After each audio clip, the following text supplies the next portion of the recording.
All right, we're gonna do this for real this time. Hopefully. Somebody please tell me if any of the audio or video is messed up. I've been playing with the OBS here.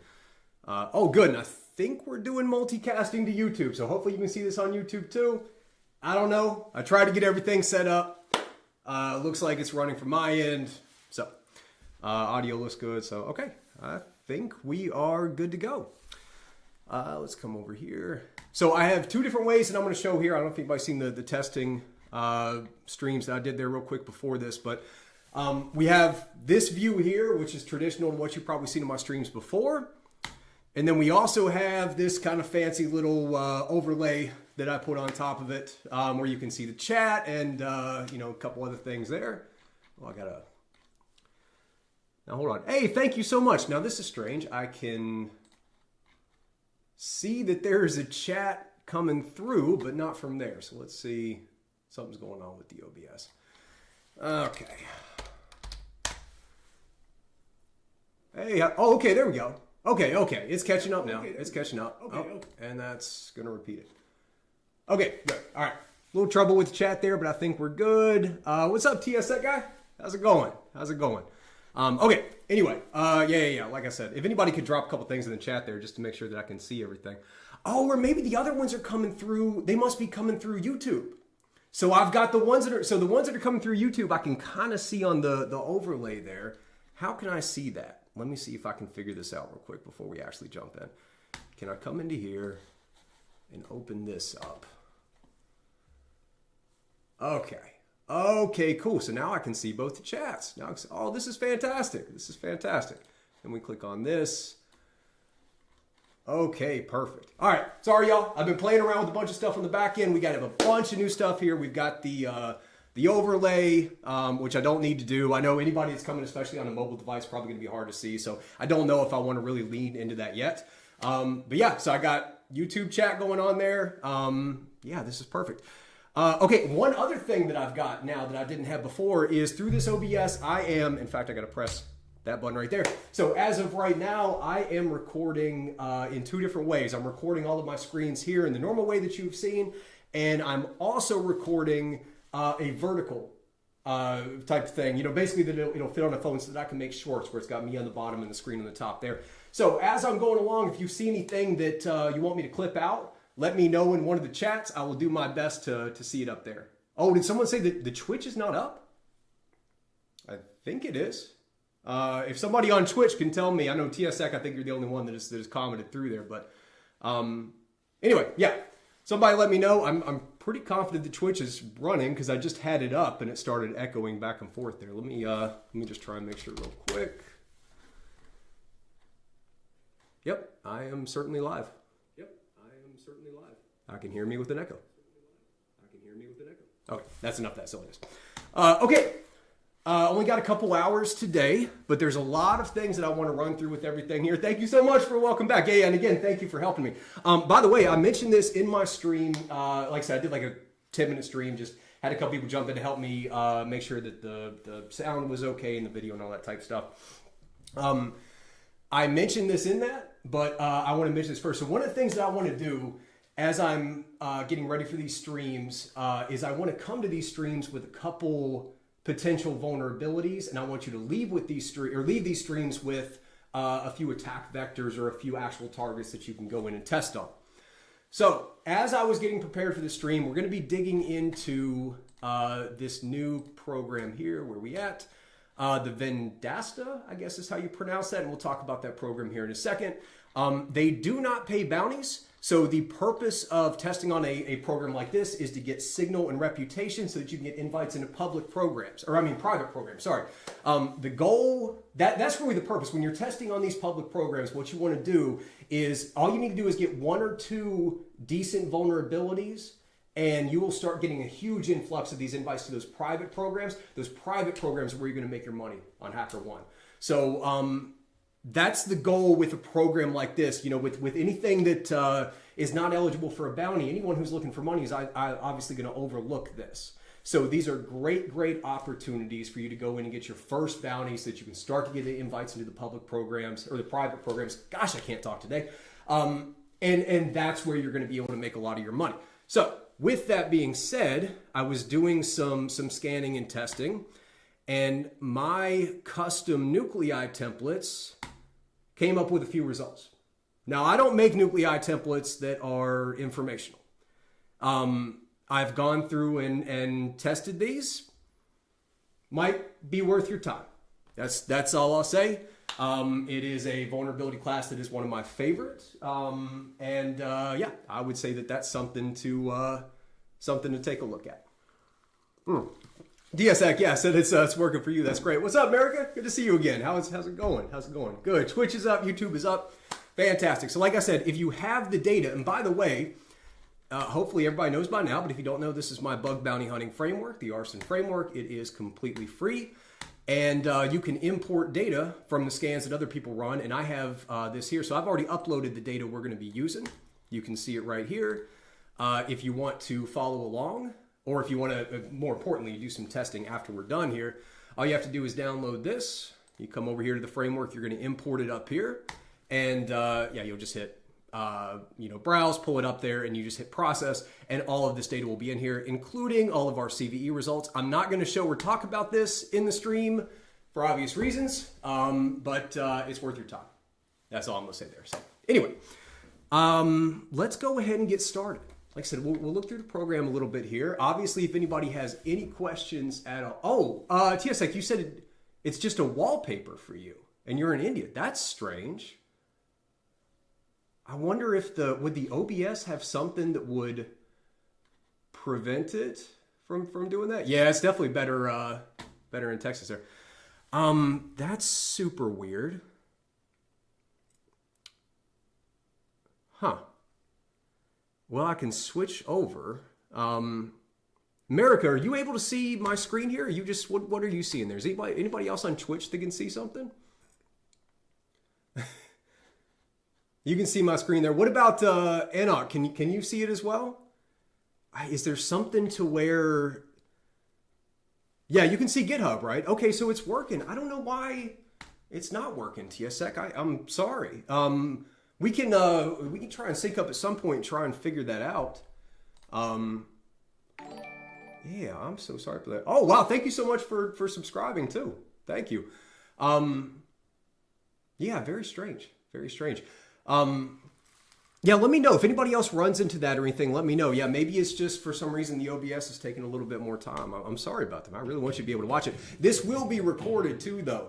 Thank you for following. This will be recorded too, and it's going to go, up anywhere, or maybe just try YouTube if because I am trying to do this multicasting here. So, thank you so much. Thank you. I love all the very kind words in the chat there. I really, really appreciate it.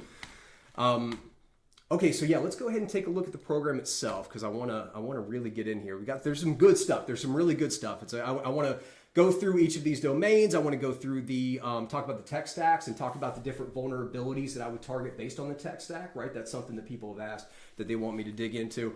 And like I said, we're gonna leave here. I've got my notes set up again. So I always say notes are mandatory. I've got my notes set up.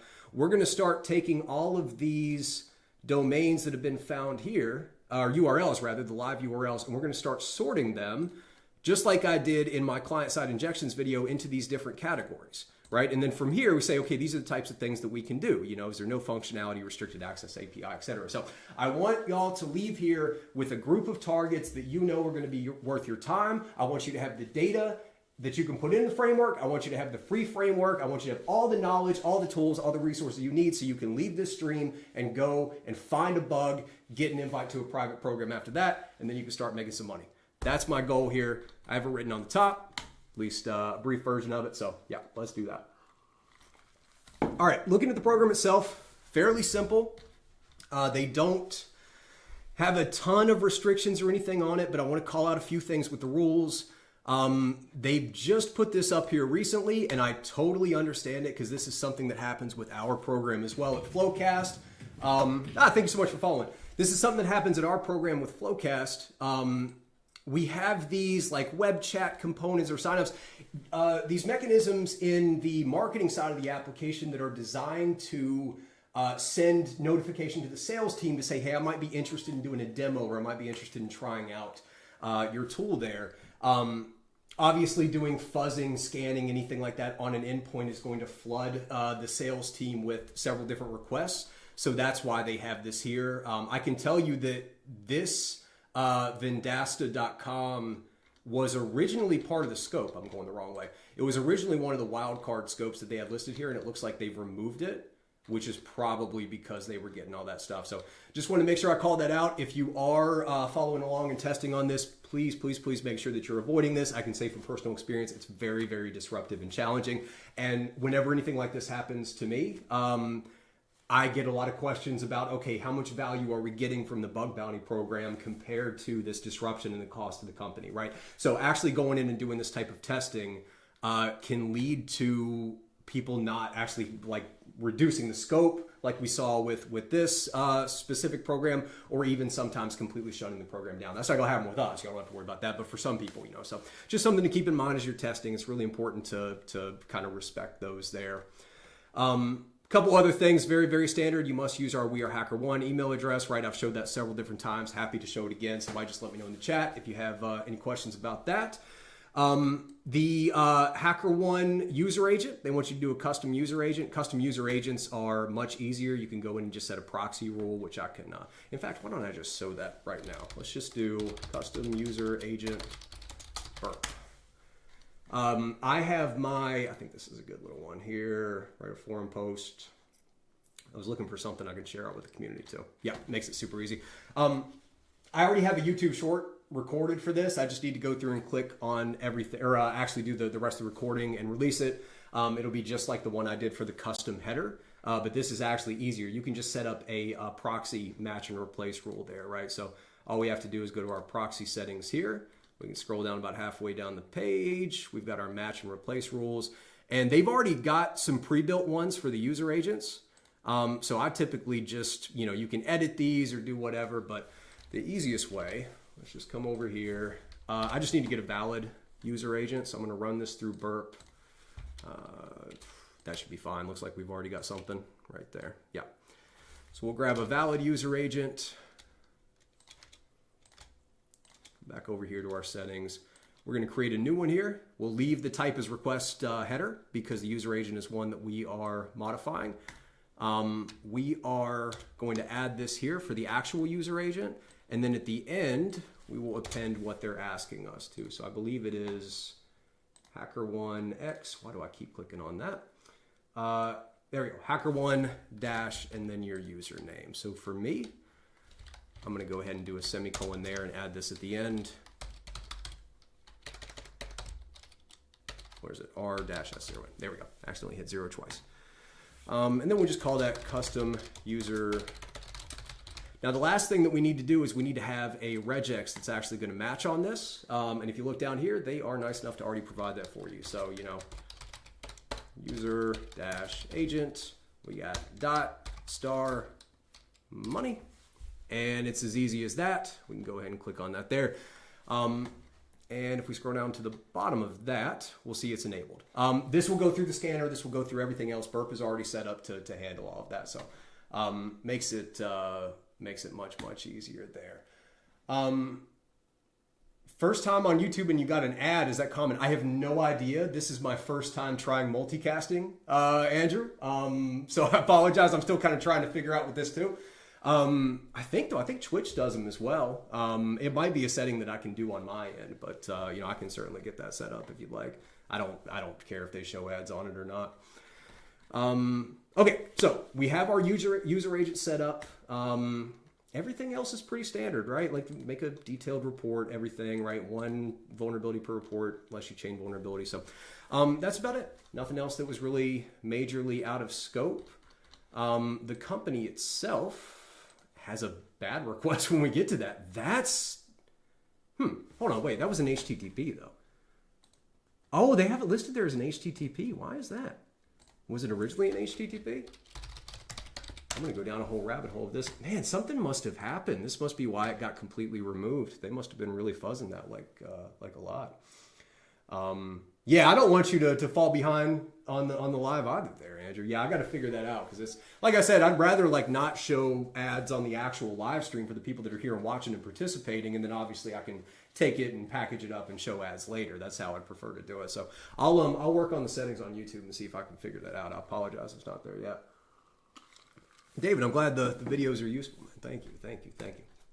Okay, so anyway, I was hoping to get a little bit more information about what exactly they do, because I haven't even really looked at that. I wanted to be kind of in the dark here because I think that that kind of makes it part of the fun, but that's okay. All right. So there are 3 different domains that I want to look at here. We're going to skip over this one. In fact, I'm just going to delete this because it's not working. I don't want to, be scanning anything that I shouldn't be scanning. Wow, that is taking a long time to delete too, isn't it? To delete?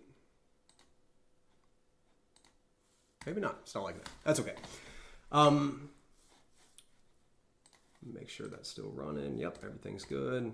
Okay, that's totally fine. Well, anyway.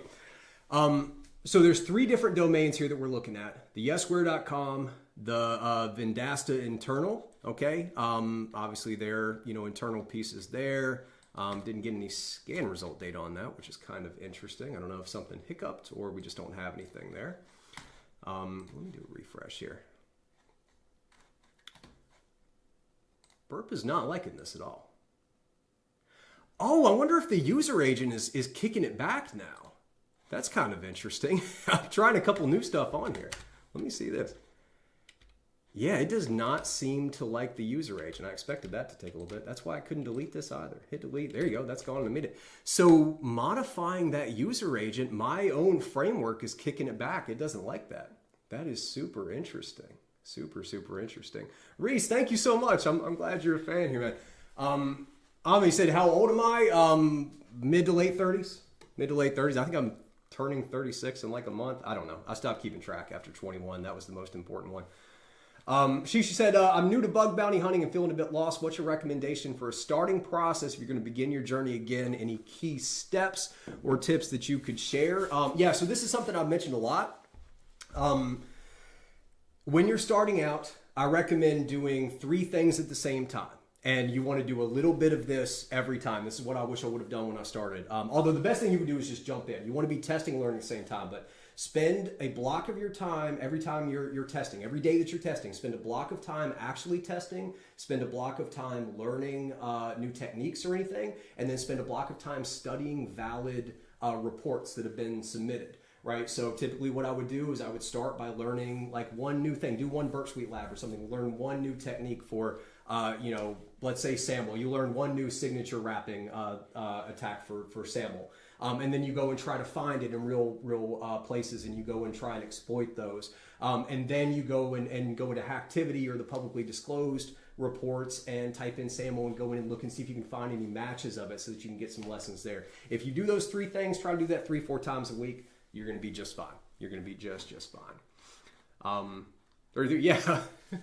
Bug bounty and chill. That was I wrote that a while ago. So, okay. So the yesware here is one of the most interesting ones that I was looking at. We've got a lot of findings for the Ghost Spider and no findings for Subdomainizer, which means Subdomainizer probably timed out, which means this has a large crawl surface. We've just got a lot of stuff going on here. We have some new ones that have just popped up, right? This account management. I don't think that one's new. I think just the port being added on is what caused that to be new. But marketing emails, right? This may be a new one. And I just ran this too. So Simon says touch points is an interesting one too. How much time does it take to find the first bug? It all depends. It all depends. I mean, it can be, but bug bounties are more luck than skill. That's the reality. I mean, your skill is designed to put the luck on your side as much as possible.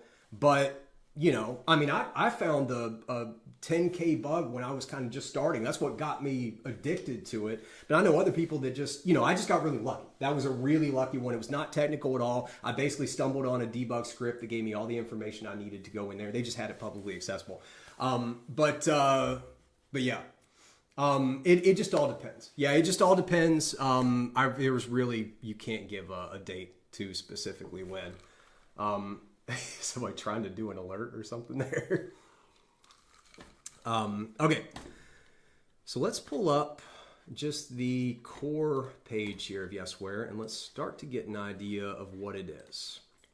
I know, here you go, Yesware by Vendasta. How sales teams do meaningful email outreach. Okay, that's great. So it looks like it has some built-in integrations with Microsoft and Google. So we probably have a relatively complex application here. Relatively complex application. I'm super curious to know where it's hosted. I'm trying to figure out if this is doing email outreach, they've got to have some type of an integration with, an SMTP server, a simple mail transfer protocol server is what that is. In most cases, that's going to be going through some type of cloud service or external service. I'd be very, very, very surprised if they got this set up themselves. We're not getting a ton of good information from this, though, at least from this one. This looks like their marketing page. I don't think this page itself is going to have any correlation to the tech stack of the actual application. I honestly don't care too much about this one. And again, these are the ones we don't want to touch. Anything context sales, try free, anything like that, we don't want to be touching those. Someone says, what are the programming language to complete penetration testing? You want to have some type of a scripting language, so whatever you'd like to do. I do Python. Go is much more popular nowadays. I'm old. I'm stuck in my ways. I'm probably not going to move off from Python. But listen, everybody thinks you have to be some kind of expert coder. Well, not everybody thinks this, but some people think you have to be an expert coder, right? Like people see movies of people doing everything.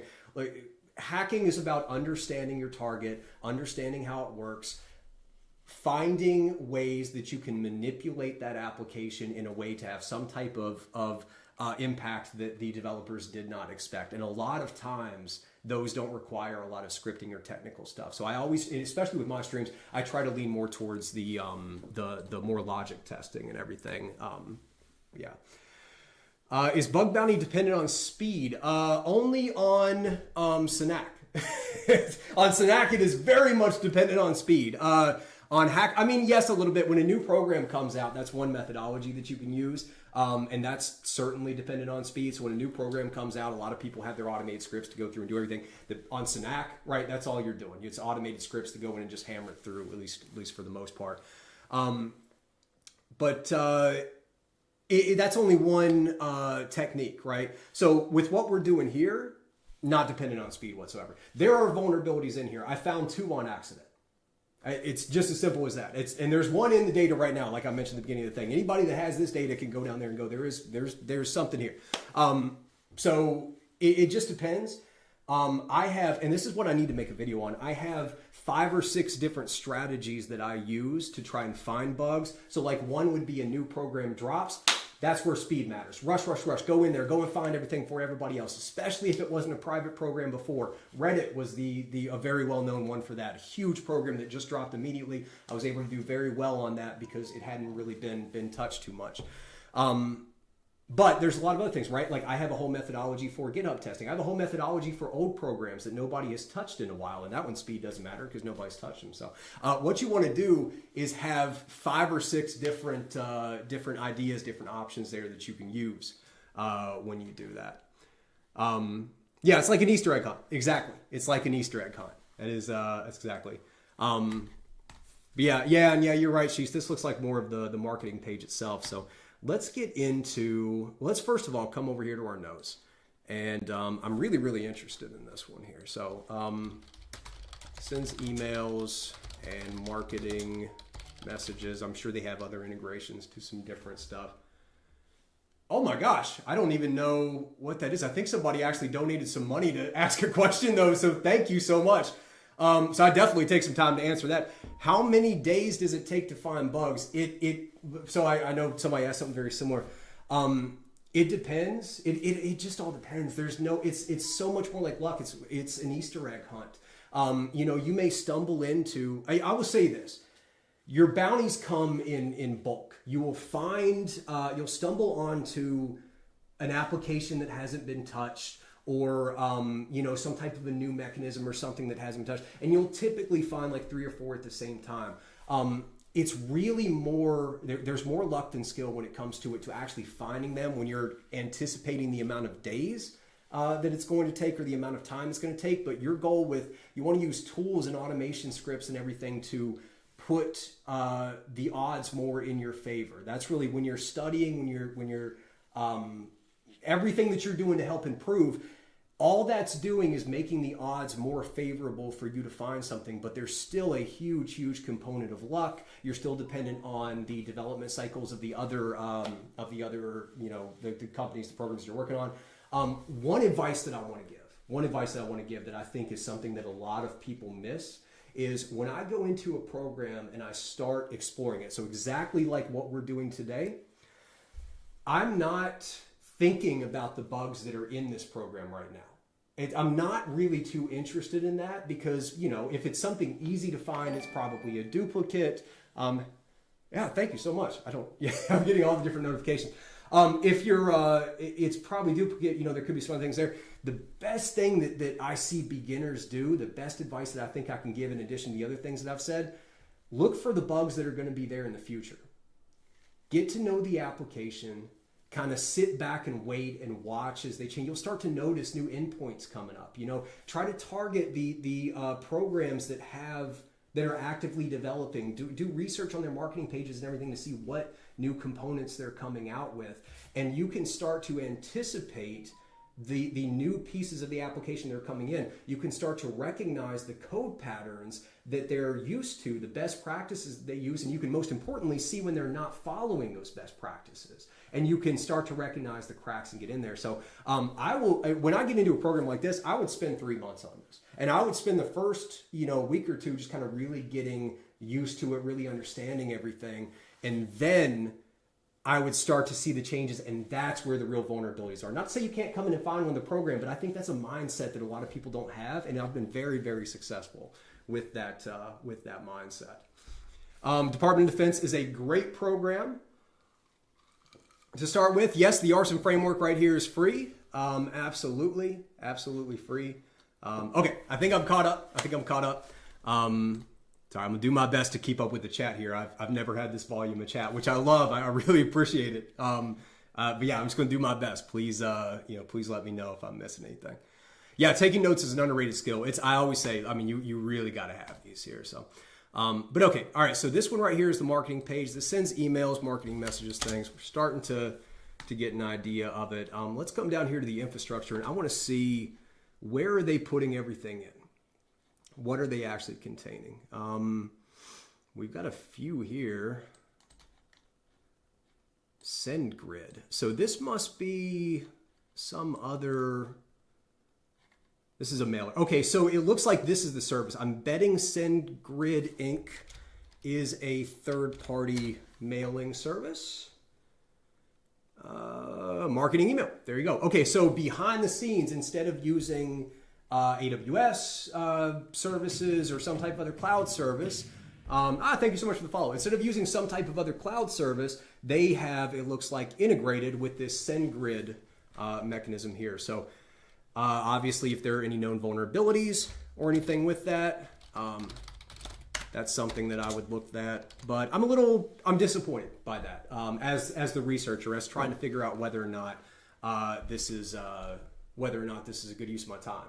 I would much rather them have implemented something within a cloud infrastructure, because a lot of developers don't have a good, strong understanding of how those cloud services work, and the boundaries between custom code and cloud services, internal cloud services to handle things like that, is a great place to look for potential vulnerabilities. It's something that I always dig into. Seth, thank you so much for the compliment. That's very kind of you. SendGrid has a public program, or has a program too. That is awesome. That is great. Yeah, the followers notification sound. Yeah, it's coming through my the OBS, I think there. All right, so third-party integration, don't love that, but that's okay. So SendGrid. We got some Cloudflare. All right, so we'll start to pick that up, and this is Zendesk. So there's definitely CVEs. For anybody who doesn't know, Zendesk is a support software. I bet most people are familiar with it. It's kind of the support software in my opinion. They're hosting it in Cloudflare. There's all types of little CVEs and misconfigurations and stuff that you could do there. So that's certainly something that would inform my testing. We'll just grab that. Zendesk. Let's see if I can learn to type while people are watching me. Dan the man, feels good, man. I'm glad. Appreciate it. Glad to have you here. All right, so we got some Cloudflare, and now we're getting into AWS. I love AWS because I am much more familiar with it. We have ELBs, Elastic Load Balancers, which tells me they're probably using ECS clusters on the back end.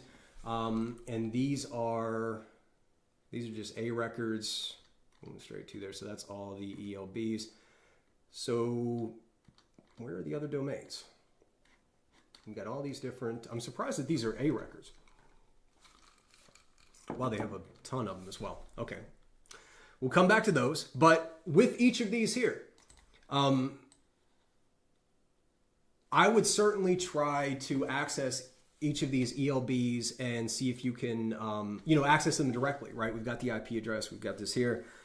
We can potentially bypass some type of security controls if we access the ELB directly instead of accessing the domain, which I would assume would be around here somewhere. Awesome. I'm so glad they're helpful. Yeah, we got, okay, so this right here, Google, this type stuff, almost always this means they have some type of like G Suite on the back end. So this is probably their internal mailing. I don't believe this has anything to do with the application. Could be wrong. I've been wrong a lot, but that's my thought. Although we have this help in Google Cloud, so maybe they're split between the two. I think that's interesting. Now, let me come up and open this. What does this look like? Well, we're hitting Cloudflare again.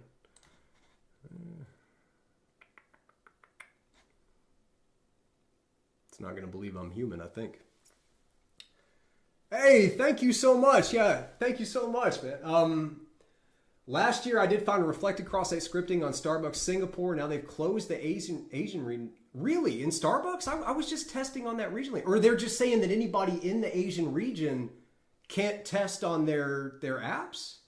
Oh, that would be a shame if that's what they said. I really like the Starbucks program. I've enjoyed working with them in the past. And yeah, I'm not a big fan of Cloudflare either, to be honest.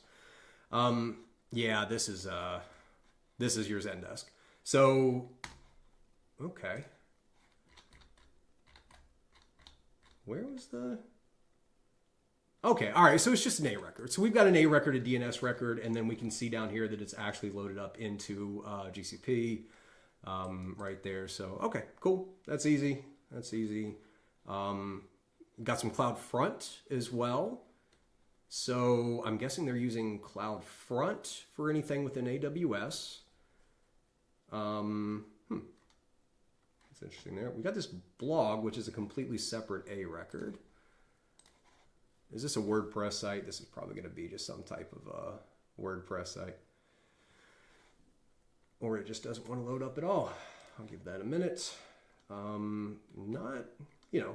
Overall, though, I think our AWS infrastructure is going to be where the core of the application itself is going to live. Yeah, we've got our name server, so they're using Route 53 for that there. Is this still loading? Man, that thing's taking a long time. Name servers built out there. What are these? Oh, just, okay, so Quad A, those are just your IPv6. We've got more DNS there. And then here we go. We're starting to hit, okay, here's the nodes essentially. Yeah, here's your little A record. So yeah, you've got your welcome. Is this another marketing page? Well, these don't look like they really want to load, do they? Hey, thank you so much. Thank you. Yeah, I think the message is coming through a little later there. That is awesome. Let's see. Welcome. All right, here's all of our individual pages. So these are all the actual things that we're going to be looking at through with our enumeration here. So yeah, I think the infrastructure map has given me the information that I want to have here. We've got some stuff with Fastly, which is a little bit to the left, and that's this yesware.com, which neither one of these seem to be coming up. I don't know. Yeah, could definitely be a proxy there, man. Oh, Blue Snack. Yeah, no, don't worry about that at all. Don't worry about that at all. Yeah, like I said, I just need to take a little bit of a break. It is what it is, you know. People are very confident when they're behind the anonymity of a keyboard and everything, but it's totally fine. It's totally fine. Just we'll take a little bit to relax, spend some time with the family and everything, recharge. Then we'll come back with like I said, if I don't do this for a couple weeks, I start to get itchy. I really enjoy this stuff. So I'm not going to be gone long at all, and I'm sure I'll be around, and especially hunting too. I want to do a lot more actual hunting and stuff there. So, all right, let's keep going through here, and then I'll go back and get caught up on a couple of the questions in the chat. I got to be careful there because I think there's one I can't show. DNS records. Let's look through the CNAMEs here and see if there's any really good CNAMEs. Subdomain takeover is always great for anybody that doesn't know. Always look through the CNAMEs. You want to look for any services over here that do not exist. So, right, like they have this affiliate.yesware.com CNAME that exists. So they may have some references within their different applications that are calling, let's say, loading a script from this affiliate.yesware.com or sending information to it or anything, which translates. A CNAME is literally just a translation. It says if you get a query for this, send it over to this. So if we open this up, this one's there. So that is valid. But if we find where they don't exist, let's see if we can have anything here. I don't know what this @glare is. So let's see. This one's probably... That one doesn't exist. I don't think that's it, though. Typically, you would want to have like a unique identifier or something here to be able to potentially do it. This Fastly would certainly be that. Nope, that exists. Here we go, Heroku SSL. So we have IMAP, which is a protocol, which is pointing over here to this Heroku SSL cert with the unique identifier. If I open that, we have server not found. So that is certainly a potential for a subdomain takeover. Whenever you see something like this, that's what I use these DNS records for most of the time. What about this one, SendGrid here? I can check two at the same time. That was not found as well. So it's entirely possible that we could do a subdomain takeover on either one of these. Now, the way that I'm going to check that is we need to find out if we can actually take this over. And the easiest way to do that, now it's not going to have everything on there, but, oh, I'm already on Google. That's perfect. I can do, can I take over XYZ? I'll just type in GitHub just in case. Really, really great. I think there's a new one of this too. But yeah, ultimately we need to find out whether or not we can register for the same service and get this exact domain here. So either that or this here. And the question is really, are these unique identifiers programmatically assigned, or do we have the ability to control them in any way? So all this is doing with the can I take over XYZ is people have come in here and tested, and they say, hey, yes, you can, or no, you can't. Thank you so much for the subscription.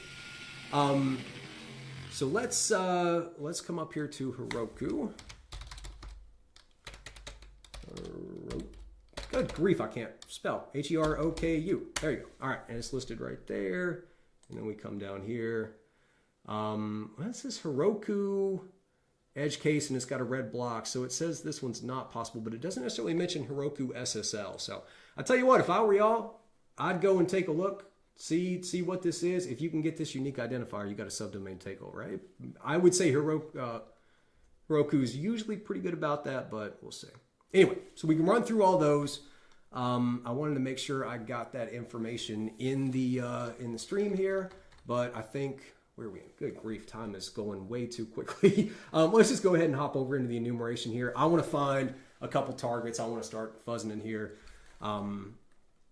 Yeah. And let me just check the chat here real quick. How do you make a proof of concept for a subdomain takeover?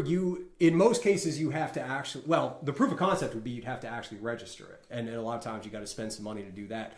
If you can demonstrate to the program owner that they have a CNAME record that is pointing to a domain that's not registered with that service anymore, and you can show them that that service allows you to dynamically register that unique identifier so you can actually get the exact domain that's listed in their CNAME, you should be fine. If you know that will show them everything that they need to do that. Oh, you say usually you read the comments on the issue in the GitHub when it's an edge case. That's interesting. I haven't tried that before. I'll definitely check it out. Let me see. Gosh, there's a lot more on the YouTube side. I am. Yeah. The person says Arts and Framework install problem. Help me. I have a video on YouTube that'll. Yeah. Okay. Let's just kind of dig into this.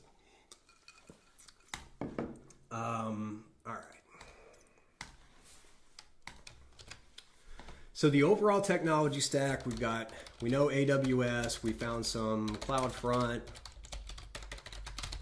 right there. That should be good there. All right, so now I think we can kind of go and start to find a few of the targets down here with it, and then they'll probably have some different tech stacks. But ultimately, we're looking for anything that's in the AWS, and then we'll kind of test that SendGrid thing there. My add-on Discord, I mean, it's just arson. I don't remember exactly what the combination is, but you can just go on if you go on my Discord channel, you know, obviously I'll be there. So, okay, let's start clicking through these. We've got some screenshots and, hey, thank you so much for the subscription. I'm going to keep, I'm looking through any one of these that are, you know, trying to get an idea of which category they point out to and get an idea of what the common patterns are, right? This page doesn't exist, so we're trying to get this subdomain. We're not trying to get an endpoint or anything. So does this domain not exist, or is there just no root directory, which would mean it's most likely an API? That I don't know. But this one's just giving me a blank screen. It's account management. That name is super interesting to me. We redirect over to a user's. We get a fave icon.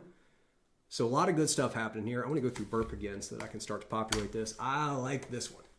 I like this one so far. Oh, and when I go through burp and do the custom header, it doesn't like it. Super interesting. Super, super interesting. Well, let's go back then. Let's disable this. We're getting to something, though. Come over here to the console. What do we have here? 401. Okay. So this is, and we've found an API endpoint. Oh, I like that. I like that. I'm sure we found that other places, but now we're starting to get an idea of what that is. We can maybe find the documentation for it. Where do I put this right now? I'm just going to come down here and put it right here. That'd be fine.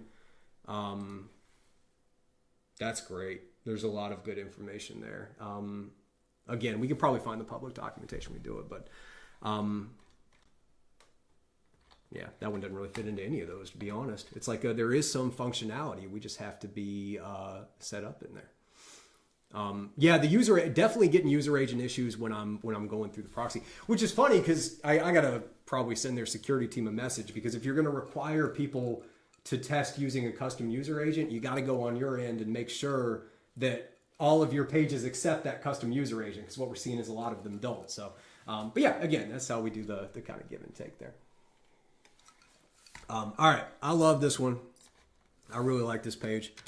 I'll get this one added as a target too. Now this one, I'm going to put this under our restricted access, because even though we can access this account management.yesware.com/users, this seems like just a single page application that is loading up some custom JavaScript and attempting to pull that data from the from that endpoint, the API endpoint that we found there. So yeah, they really should have a role-based access control check in the beginning to make sure that we can't do that. Now that's not a vulnerability, but it's certainly a pointer. It's certainly something that I want to dig in there.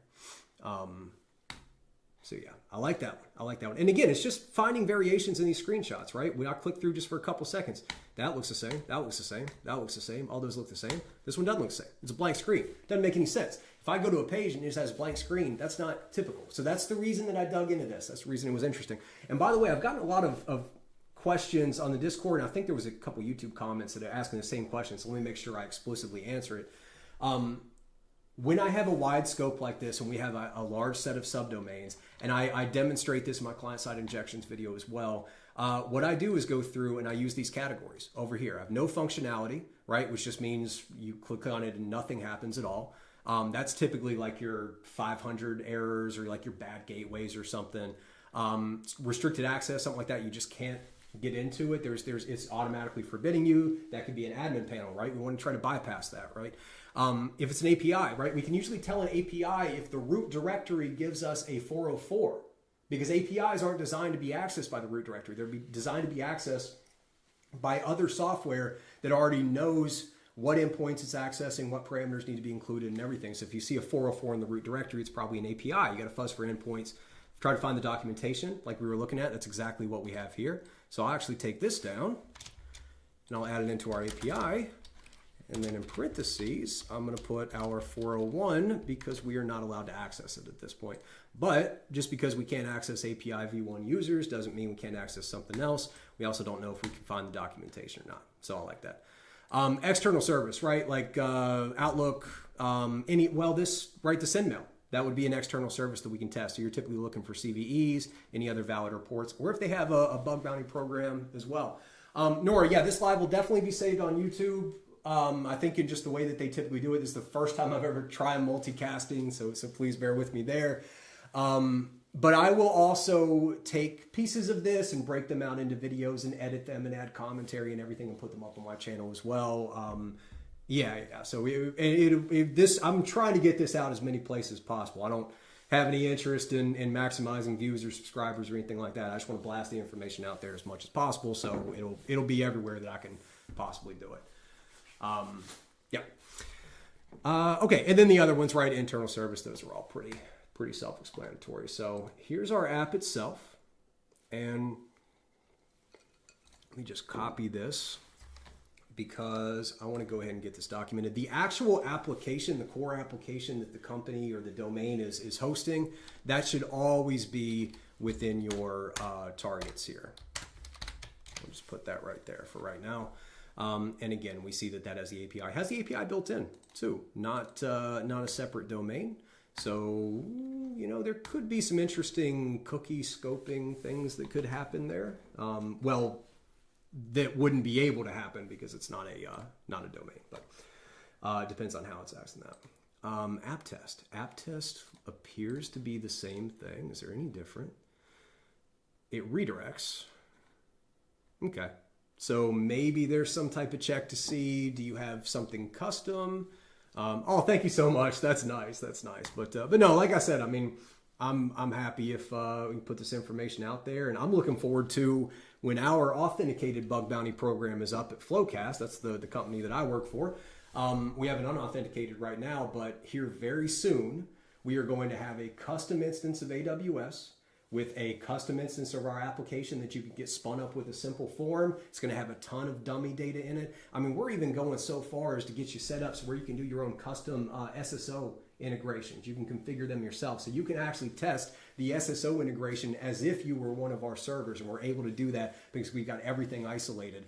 We're just a couple months away from that, which I'm super, super excited about. So here in the near future, you're going to see me be able to walk through and test on an application for a bug bounty program I actually control. I will show you exactly like the types of things that I would test for and the things I'm concerned about. You can ask me questions, all that type of stuff. This is something that I'm really, really excited about being able to build out within the cybersecurity industry. I think there's a couple companies that have been able to do this relatively well, but I want to build a bug bounty program where we have a really great relationship with our researchers. We communicate with them constantly. We inform them, they inform us, right? And it becomes much more of a partnership, a much more of a win-win scenario than some of those other bug bounty programs you have now where it just kind of feels like they don't really care. It's just up there for maybe compliance purposes or something. So I'm very, very excited. Very, very excited.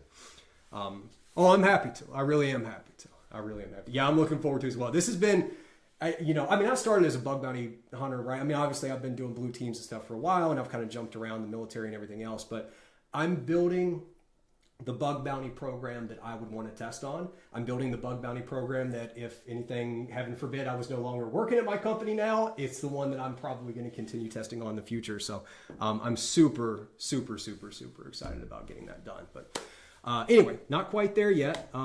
It's been a very challenging problem to solve, and I've had to get a lot of buy-in from a lot of people that, well, not a lot of people, but a couple of people that probably didn't want me to get the buy-in I got, but I am forceful. So, Avalanche. Okay. Is that a 404? Because if that's a 404, that is probably... It is. Okay, so this is an example of another potential API, right? Because why? There's no reason to have avalanche.ys where the root directory should exist, but it doesn't, so they're expecting somebody to already know what they're accessing, which means it's probably an API. And as I mentioned earlier, I'll tell you what, let's go ahead and just get that going.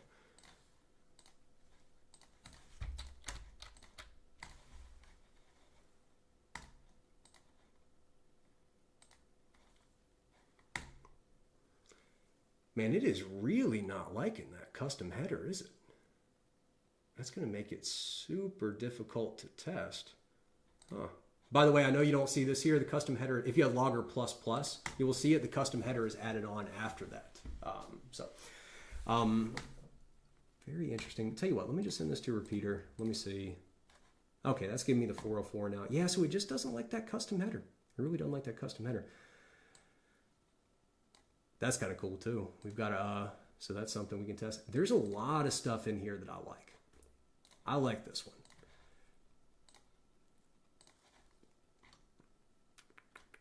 I don't want to do this.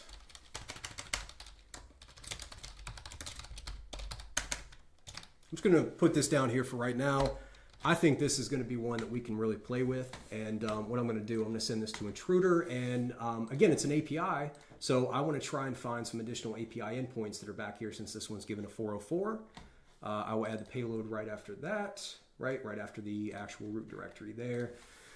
We're going to load up seclist, discovery, web content, API, and let's do API seen in the wild.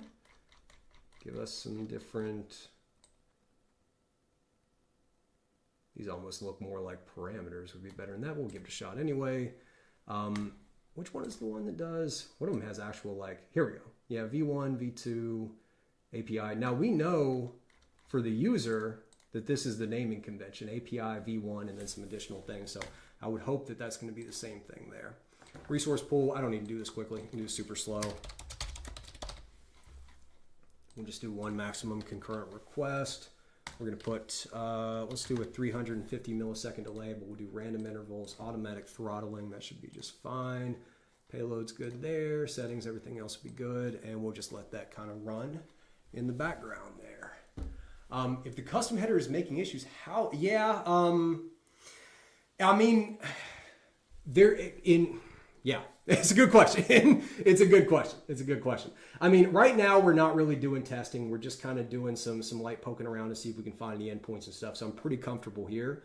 But once you get into actually sending any payloads or anything like that, I would certainly reach out to them and do something. Yeah. Like I said, I gotta have a conversation with them. Yeah, quick. That's a great tip there in the chat. If you don't have Burp Pro, you can do FUF, FFUF, made by Offensive Security, I think. Somebody tell me if I'm wrong, but can I report the bug? Which one? No, I don't. I haven't shown a bug. There's one in my data. You can go and get it. But all right, so we'll see if anything comes up there. I'll go ahead and minimize this, and let's get back to looking for some more. But I like this one. I like this one because it the cookies itself seem very involved. I like this refer specifically. I want to know what is that doing. I'm thinking about possible open redirects, which would allow me to bypass a content security policy or like any other controls to enforce the same origin policy there. I'm so glad to say. And can you see it now, TSEC? I really hope you can see it now. All right, we'll let those run for a little bit and come back over here. What else do we have? I love this. Yes. Oh, we got another one that's this one's BB. BB. I guess I gotta turn this off. I am going to send them this video and show them. So this is a no functionality. Yeah, that's no functionality. We're not even getting a 500 or anything. I don't understand why that's doing it. I don't understand what the purpose of that is, but let's come back up here. So yeah, so you can see whenever we have no functionality, you just want to try and get any type of valid response. Try to see if you have anything. So I typically do param miner. I'll do intruder. I like to fuzz and send. I try to break it. My hope is that there's something happening on the back end. This is some type of actual valid service, but it's just doesn't have the right headers or it's missing something. So it's just cutting it off. BB, I don't know, maybe bug bounty, maybe has something to do with the bug bounty program, but I'm really not sure. Well, maybe the GET request is not working, but maybe some other thing. I love that. I love that recommendation. Let's give that a shot real quick. Where's this thing? Is it in the proxy? I think I had it running through the proxy there. And gosh, testing where the thing doesn't work is tough. Okay, send this to repeater. Send there. We're getting to 200. Very strange. Yeah, let's try a form URL. That one's not found. So the get is valid. I'll tell you what, I'm gonna do this. Let's right click over here. It's either looking for a header or a parameter or something, I think, unless it's just grabbing these cookies, but I don't have any extensions installed, do I? Or oh, that's right, I just turned them off. Let's get param miner, put back in, back over here, right click, extensions, param miner.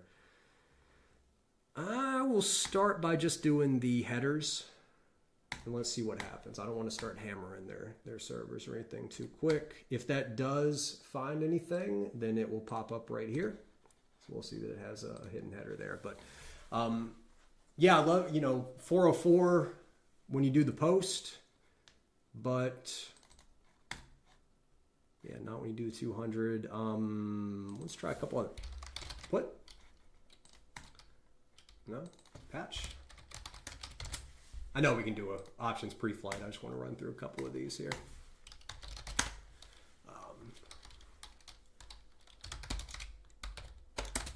Do it exactly how you got it there. Options, tech I. Might want to actually type in the URL instead of just reading what you're putting and typing URL. I need sleep. I need sleep. I need sleep.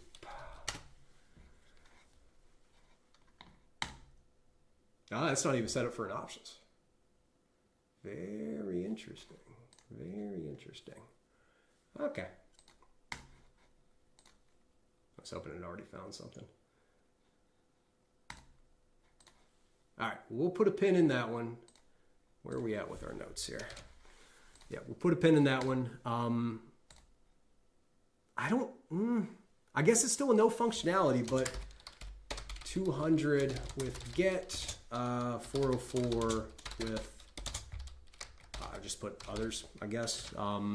Yeah, we could continue to test it. So yeah, it's weird, right? It's weird. Like, I mean, obviously, I guess the options pre-flight is really made more for like API endpoints and something that has like cores and stuff implemented. So, but I would expect the options to work. This seems like a very purpose-built endpoint, and I hope it is, because if it's a purpose-built endpoint and maybe they were hoping nobody would find it, maybe they're testing something. That's what I'm always hoping. If you can find stuff like that, and that's what the framework will help you find, that's always a great option.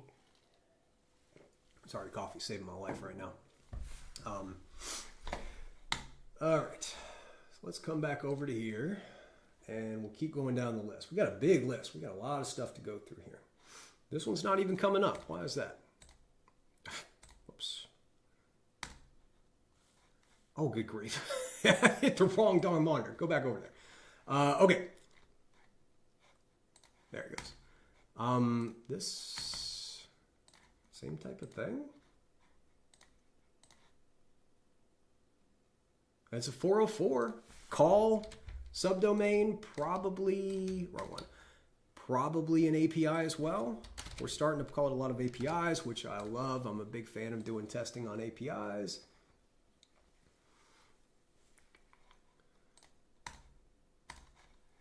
All right, what else do we have here? We're missing a few. Oh, well, that kind of looks interesting too. Oh, yeah. Yeah, I know this one. Now I remember this one. I would definitely test for client-side injections on this one. I'll just say that. I would definitely test for client-side injections. I'm going to come over here. This is going to be one of your attack vectors. I'm going to come put this down here. 100% attack vectors.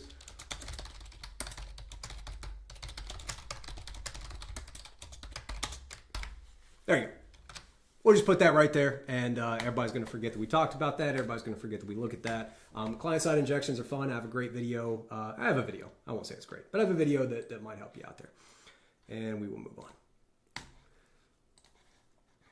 Let's take a look at this one. Yeah, I didn't remember what the domain was until I saw it.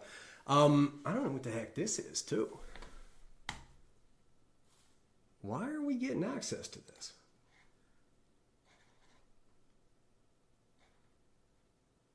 That's a C name going to the ELB. All right.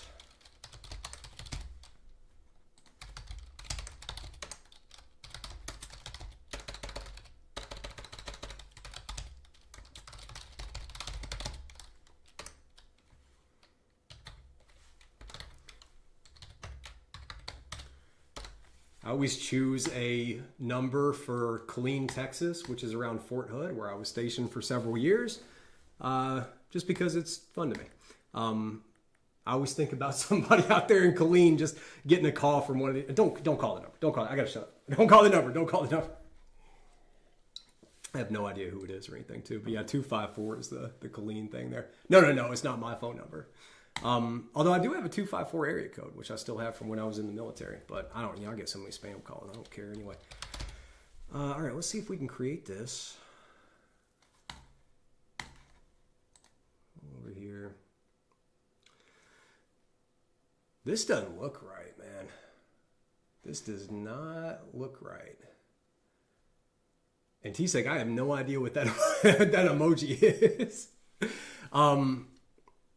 Why is this available? I mean, obviously, so this is another thing where it's obviously a single page application that we can load up.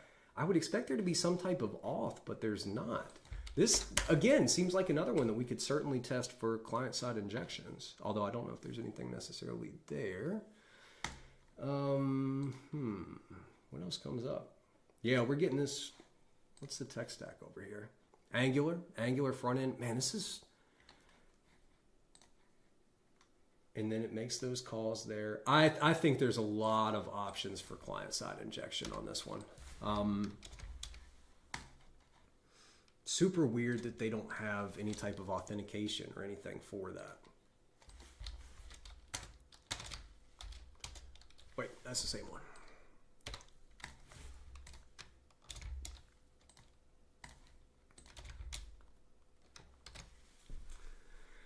Yeah, so we're noticing this pattern where they don't have any actual auth portal set up. You can load portions of the client side in these different sections, and when you do, it makes these API calls going out. And look at this too. We got the API contacts API as well. Can we just copy the URL? Yes, we can. Been a little while since I've done that. Over here, and here's a new API for us to test again.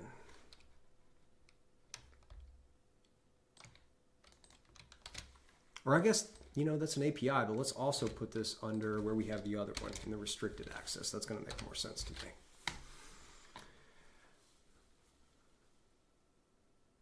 Oh, it's cap. Okay, gotcha. Yeah, I'm not familiar with it. Yeah, this is an interesting pattern. So are we getting into parts of the application?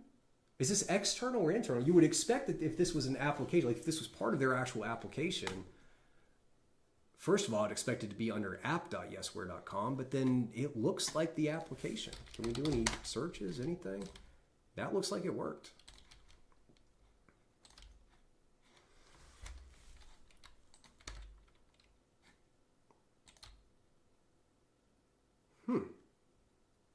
Always love when I see too in that URL, see the filters and then in square brackets, user ID. Great opportunity for server-side prototype pollution.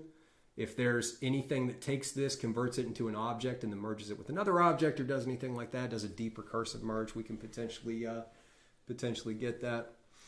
Did I get the paid version of Wappalizer? No, I just have the free one of it. I don't know. Free one's always been fine. I've never really looked at the one there. Yeah. If this is part of the application, here's what I'm hoping. I'm hoping this is part of the application that they have failed to put an initial role-based access control check on. And so you're able to load this page here, but you're not able to get anything else because they do have the role-based access control checks on the API. That's what it looks like. I don't know for sure, but this one is super interesting as well. This Yesware is rich. I think this is probably, out of all the domains, the one that I would focus on a lot. Sorry, I'm trying to keep an eye on the chat and make sure I don't miss anything. But please let me know. If anybody has like a question they really want answered, please let me know. We got API documentation. API documentation. That's what I'm talking. Oh, I got to log in. Hold on. Oh, okay. Ah, crap. And it's got the thing here. So the documentation is behind an OAuth, I guess. So does that mean they don't want us to know anything about the document? I mean, they must not have a public API if they don't have that there. Oh, so you said the request I searched has a parameter that's false. You think if you said maybe if I change it to false or instead of true instead of false. Sorry.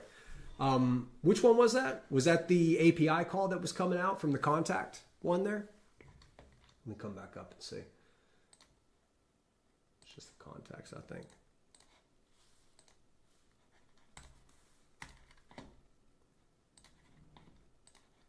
Let's see what we got here. That's kind of weird too, that white pages one. And we're not, let's see. That's fine, just search whatever. So this one right here, you're thinking like the by account one? Yeah, we can give that a shot. Let's see. Let's grab this. Copy the URL. Come over here. True.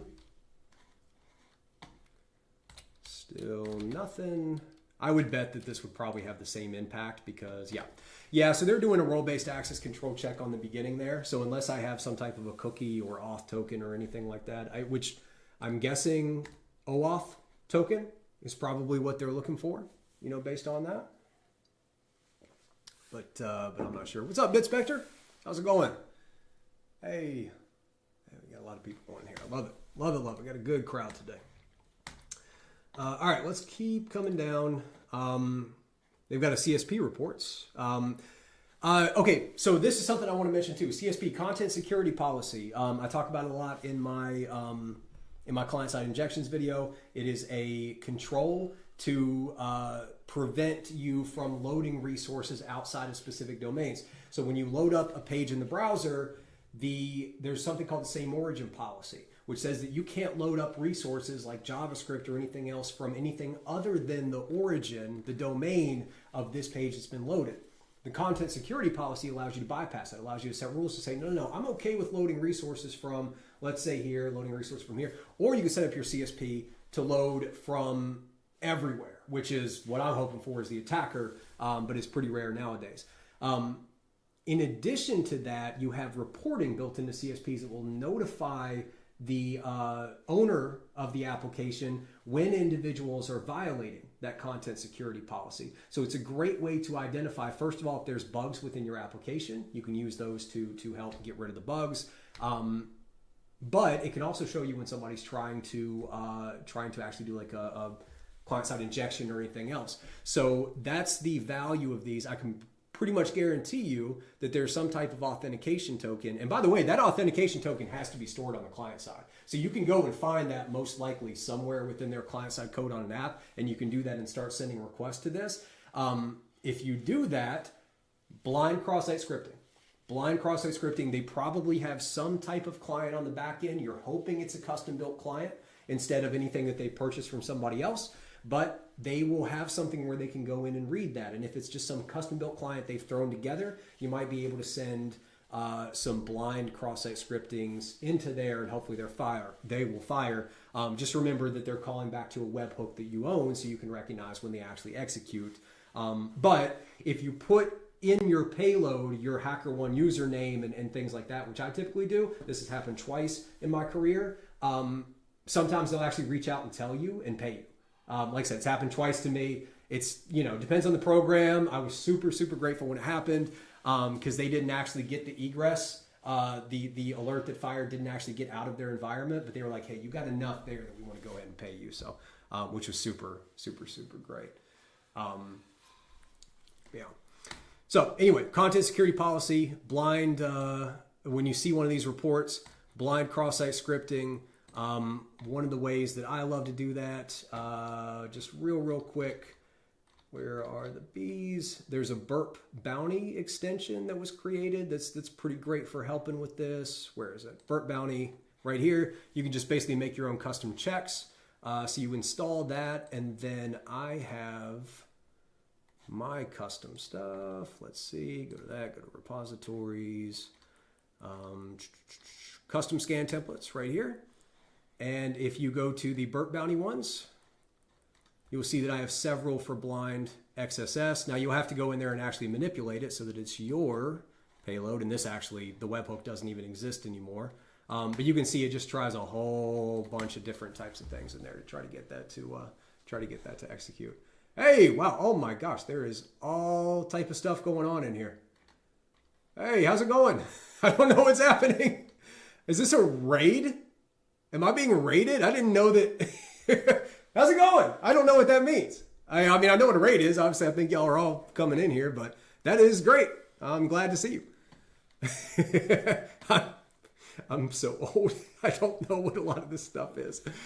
But that is very cool. I've never seen that before on that. That's so awesome. Welcome, everybody that's coming. We're doing bug bounty hunting. We're doing some live hacking here. So, all right. Anyway, that's content security policy there. What is this? Another API. I don't know what the GCAL thing is. Anybody familiar with that acronym? If that applies to anything, I'm not sure off the top of my head. Here's the get. This is where we went before. That's your marketing page. Just basically one thing. Here's another API. Almost certainly going to be a GraphQL API endpoint. So if you like to do GraphQL testing, this is a good one as well. Which one is that? Hey, thank you so much for the follow. Thank you. All right, let's save that there. What else do we have? Insights. Is that anything special? I got another follower. Thank you so much for all the follows. This is great. Yeah, sorry to make sure I'm not missing anything in the chat there. What is this insights here? Is this something to do with, I don't know if I can just click on this. Man, I'm getting all types of followers. Thank you. And I can't seem to scroll any of these. What is this? This just seems like another client-side injections one to test, right? Reload this here. Hey, good grief. Apparently with a raid, a lot of people start following me too, I think. Thank you. Yeah, we're doing a bunch of other scripts. So I'm going to go to town on this one for DOM-based cross-site scripting. This is client-side prototype pollution, DOM-based cross-site scripting. What is the Angular again? Hold on, let me show you one other thing. This is in the framework right now. Thank you so much for all the followers, everything that I'm getting right now. Thank you. This is so cool. Let me come over here. So I'm working on building out. Do I have all this here yet? Please tell me. I don't think I do. Shoot. Okay, we'll do book.hacktricks. Go to book.hacktricks. For anyone you see Angular like this, where you think there's a good chance for a client-side injection. And let's do content. There's like a delay. It's so hard to type. Maybe? Got it. Okay. Oh, because it's doing a darn... Okay. When did they do that type of integration? That used to be just a search. Now it's a ChatGPT integration. Let me just come down here and go find it because that'll take less time. Content security policy bypass. Content security policies with Angular can actually cause cross-site scripting vulnerabilities. Let me see if this is where it is. I think it should be in here somewhere. Yep. So there are vulnerable versions of Angular that if you can get some type of an injection, you can get very impactful vulnerabilities. So anytime I see the possibility of a client-side injection, and I also see they're using Angular on the front end, it's a great opportunity. So I would definitely try that. And again, this just shows, we haven't necessarily found anything yet, but right, what they really should be doing, if this is meant to be kept private, any of these ones where they have these API calls to populate the data and it's getting a 401 or a 403, there should be some type of role-based access control check in the beginning when you're going in to access it to say you can't access this at all. The fact that they don't have that is opening up this possibility for us to go in and get these client-side injections. So I'm getting more and more bullish on the idea of doing a client-side injection on this, especially with DOM-based and client-side prototype pollution, which again is one of my favorite vulnerabilities there. So I'm getting caught up in the chat here. Oh my gosh, there's so much different stuff. Lonely Biscuit, you said, is that still reflected from the content security policy? Yes, you're still going to have to get a reflected input to get in there, but you're going to be able to if you can get any type of control over the DOM, any type of DOM injection, and they're using Angular like that, they have those older versions of Angular, then you can get any type of JavaScript injection. So it removes the need to be able to weaponize it or anything else. You can basically execute any malicious JavaScript you want. So you have free reign to attack your victims. Always remember too, if you are any type of client-side injection that executes in the browser, you have to be able to deliver it to a victim in order to show impact with the bug bounty program. If you're writing a bug bounty report for a client-side injection like a cross-site scripting, and you're not including within that report how it can be delivered to the victim and how the script that you have written is going to impact the victim, you're going to end up getting like the duplicates and they'll kick them back and everything. That's how you can guarantee it. If you can show them like, hey, I can do this, and then you also have this content security policy that's configured in this way, and now I can do the session writing attack. Right, I have a YouTube short fairly recently that talks about that a little bit too. That can be very valuable there.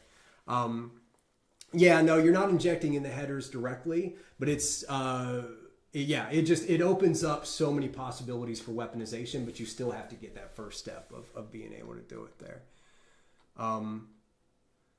Just an FYI, since you mentioned you don't know what a raid is, when a streamer is hopping off, they can redirect all their viewers to another streamer of their choice. Oh, that's so nice. Thank you. Thank you. No, I did not know that at all. Thank you so much. I appreciate that. That's super cool. I really, really appreciate that. I'm a pen tester. I want to broaden my skill set for web hacking, web app hacking. Do you have any suggestion of where to do that? Yeah. I mean, the book.hacktricks right here goes into an incredible amount of detail. This is the how. They don't talk a lot within this thing about why we're doing it or what technology we're attacking or when or who or anything like that. But this is your how. If you want to just know how you can execute these attacks, just systematic steps, 1, 2, 3, this is how you do your testing. You come to book.hacktricks. If you want to learn about all the, really what's going on there and get a lot more information about those vulnerabilities, Portswigger's free. Web Security Academy is phenomenal. I think you can still, I don't feel like logging in right now, but I think you can still see, yeah, these are just a few of them. Yeah, I love this too. They've got like LLM AI things that are in there now. Let's come through so I can just show you all of them real quick. Yeah, tons and tons. They have tons of labs, all of these. There's extensive amount of information about all these vulnerabilities, about the methodology behind them, why they're testing, etc. So I would definitely recommend Portswigger as well. And then my YouTube. Hold on, wait, let me go. This is a good time for the overlay. My YouTube, right there at the bottom, which I kind of have forgotten because I want to make sure everybody on mobile can see it too. But yeah, I have obviously a lot of videos on there as well. Yeah, very good. Thank you so much. Thank you so much. Okay, now I'm getting caught up. All right, perfect. Somebody at YouTube said, I'm sorry, I'm still a noob. That's no problem. We're all learning here, and that's the purpose of this content, is to help answer questions for people that are especially just getting started.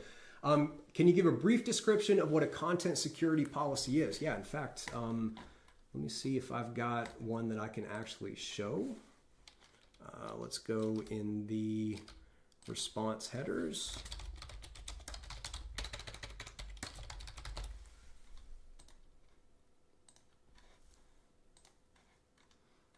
Perfect. So the content security policy, it is either implemented by a header that is returned in the server response, or it is implemented through, I'm not going to see it there, it's implemented within the HTML. It'll typically be in the head in a meta tag there. That tells the browser what domains that browser is allowed to pull information in from, or pull resources in from, and send resources to, or send information to as well. So in a content security policy, there are several different directives, and those directives tell the browser what it's allowed to do and what it's not allowed to do. So typically, I'm kind of starting to see, so you can see like we have connection source is one of those directives. The one that you're usually paying attention to is going to be the script source. Here we go. So we have script source self. Oh, I was hoping that was all connected. So yeah, I mean, we can go into all the details and everything, but they're pretty simple when you go and just look at a thing. But you're telling the browser, so with the script source, you are not allowed to pull in external scripts that are not coming from one of these domains here based on this directive that they've sent. Now, I saw this unsafe inline here. An unsafe inline means that if this was for the script source, that would mean that if we would get some type of injection into the DOM, we could actually write and execute inline scripts, and it would allow those to execute here because the content security policy, it's not going to allow that. But the style source does allow unsafe inline, and that's a pointer to me because if anybody is familiar with Gareth Hayes, who I talk about on just about every one of my streams and things that I do, he's done some great research recently into CSS injection. There is a new directive that essentially allows you to make calls out with CSS, and you can escalate that into JavaScript injection as well. I think you can escalate to JavaScript injection. I know you can make the calls out and everything. I haven't dug too much into it, but anyway, that's a pointer for me, the fact that he has an unsafe inline. But yeah, so essentially content security policy tells the browser where it's allowed to load scripts from, where it's allowed to load different resources from. And what it means for an attacker is it will affect your ability to weaponize a client-side injection.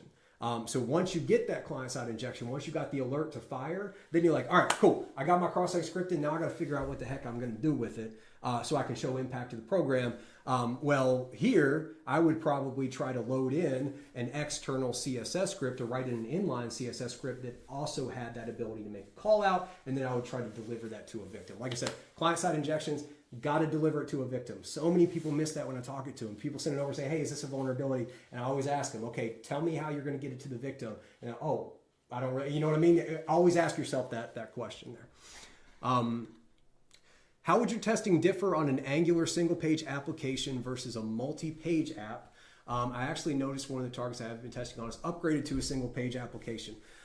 It does change what I'm doing a little bit. It changes especially, it changes how the calls are going out. A single-page application, all their calls are going on the front end. So I'm immediately asking myself, how are they accessing the cookies to get that? Are they storing the cookies in an insecure way or the credentials in an insecure way? Because all of those calls, that data has to be stored on the client side somewhere. I'm not looking for, like, let's take client-side injection and keep pulling on that thread a little bit.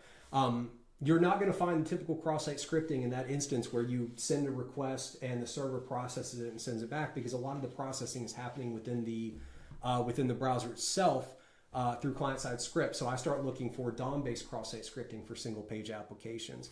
I start to look for, ultimately, the storing of resources is one of the most difficult things to try and do there, to be able to store like session tokens and everything and be able to have your JavaScript access that, but not have malicious JavaScript access that. That is a fine line that I see a lot of security teams not struggle with, let's say, or not successful at kind of implementing that.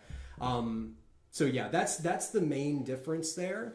You're going to have a lot of API testing. Almost definitely if it's a single page application, it's going to be, talking to an API. Hopefully it's an external API, etc. But that's the way that I do it. Can I explain it in a way that even beginners can understand? Advanced hunting. Pattern recognition. Advanced hunting is just pattern recognition. I have seen these patterns. I've seen these things so many times that I have these things called pointers. I know what it looks like. Again, this is right here. This is a pattern that I have seen before. Script source comes in, unsafe inline. That's one example. The biggest difference between a new bug bounty researcher and an advanced or experienced bug bounty researcher is pattern recognition, which is why I think large language models have an interesting opportunity within my bug bounty framework here, but that's a conversation for another day. Okay, hopefully I got all the questions in the chat there, but please let me know if I missed any, and we will go back over here and keep looking through. I think we've got some good stuff for this yesware here. This one's, I'm liking this one. I'm liking this one. Isn't the CSS injection just for exfiltrating files? It may be. Yeah, I thought I remembered seeing something where you can escalate that to a JavaScript injection, but there may be an additional step there that you have to get. But yeah, ultimately you're forcing the victim to make an HTTP request that they're not expecting. It has from everything that I've seen, it has the same impact as if you have the ability to control the URL for a profile picture, then you can force the user to make a GET request they didn't intend. Now you got to find a good target to make that GET request. Like you said, the internal files or internal app is one option. But you can also, it's anything you can do to force them to make a GET request. So one of the other things I look at is, do they have any critical mechanisms that require a GET request? The most common one and the easiest way to show impact, this is another thing. If you find that you have the ability to control the URL of a profile picture or any other image that's going to be captured that, or the CSS injection or anything else. Yeah, some kind of CSRF, exactly. Yeah, some kind of CSRF. But it's got to be a CSRF through a GET request, which is pretty rare. The logout mechanism is the one that's most common. That's the way that I've shown impact for. If I can't find anything else, but I can force somebody to make a GET request, typically you can force them to log out, and then it becomes a denial of service. So one cool one that I got one time, they had profile pictures for, it was like an app and everybody could put their own picture in it. You can go and you can upload, but they weren't sanitizing to make sure that the domain of the image that you were sending, you could control that, so you could point that anywhere. So everybody that loaded a page with your profile picture would make a GET request that you didn't intend. So I just had them make a GET request to a page that actually required a CSRF token. And I reckon that their mechanism there for the CSRF, if you made a request that wasn't right, it would log you out. So making that GET request but not including a CSRF token caused everybody that viewed my profile picture to immediately be logged out every time they saw my profile picture. And then I just went and posted things everywhere, so my picture was everywhere all over the app. And then, go in there and say, hey, nobody could use the app because every time they look at any page, they're logged out immediately. So yeah, it's just kind of it's a funky way to show impact. It's not like, it's not the best thing that you can do there, but yeah, it was a fun one there. Is a GET request enough? Is it JavaScript about, excuse me. If it's JavaScript, does the browser have a mechanism to execute what's in there automatically through some init function? Or is there some data smuggling out as part of the request? It's just sending a GET request there. So it all depends on what that GET request does. You pretty sure you need to have some other vulnerability chain to be able to exfiltrate that data. Yeah, you'd have to get like, so you've got your DOM injection. What I would try to do there, if you wanted to exfiltrate it, you would have to already have a cross-site scripting, which means you do it. Yeah, that's tough. You're really just making GET requests, I think, from what I know. Can I share a roadmap? Yeah, I would say if you hop into the Discord, go into the resources page in there. I've got several different options for that there. But find something you enjoy, test, and just go for it. There's no one roadmap. There's millions of different ways that you can go and test millions of different strategies and everything. So yeah, not very impactful unless you can, the white box says. Yeah, I'm sorry. If somebody can tell me how to get that ! Discord thing set up, I've tried to figure it out. I've got it added into my socials and everything, but I just don't know if it's working. That's what I need to do. I need to get a darn bot. I just did a bunch of upgrades to my Discord server too. But here, let me do this. Let me grab my Discord invite real quick. Let's go to my bug bounty framework page on GitHub, and just so anybody that wants to have it can have it.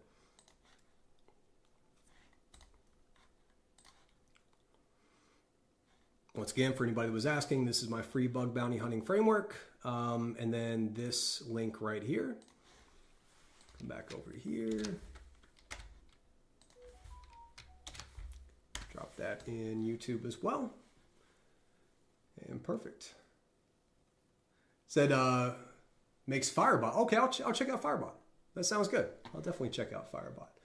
What are some good trainings we can take? Again, I would hop into the Discord that I just posted there. There's a whole channel with a bunch of resources. I mean, I'm happy to answer any specific questions, but that's the best thing to do. Go in there. There's a resource channel. I mean, there's a ton of stuff in there that we can look through it.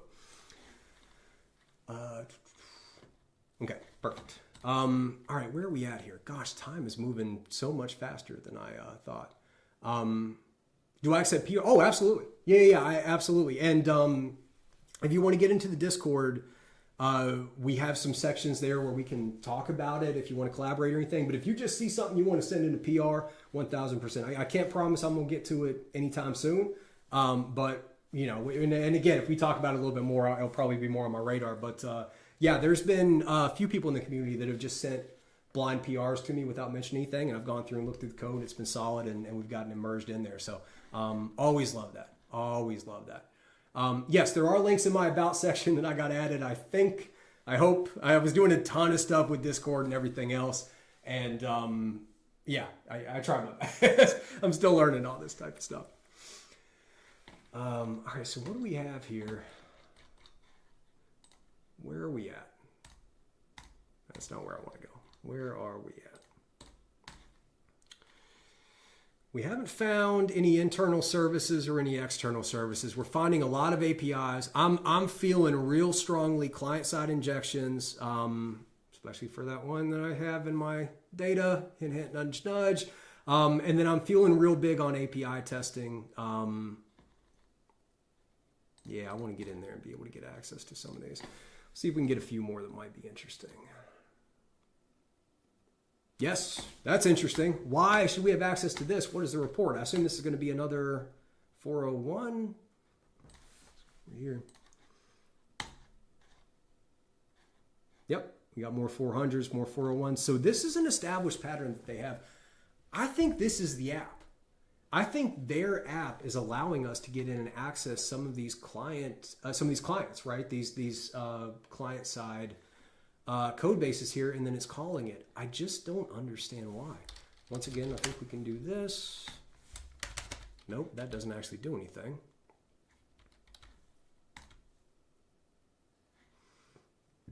There we can send feedback. Please do not test on that. Please do not test on that. Please do not test on that. Disclaimer. And the download report doesn't do anything either. Yeah, so all these I think are just right for testing for client-side injection. Like, why? You don't want to give us the opportunity. Why give any attackers the opportunity to come in and try to find a client? And you know what? There's another thing we can test here too. Let's see if they're properly serializing the Webpack.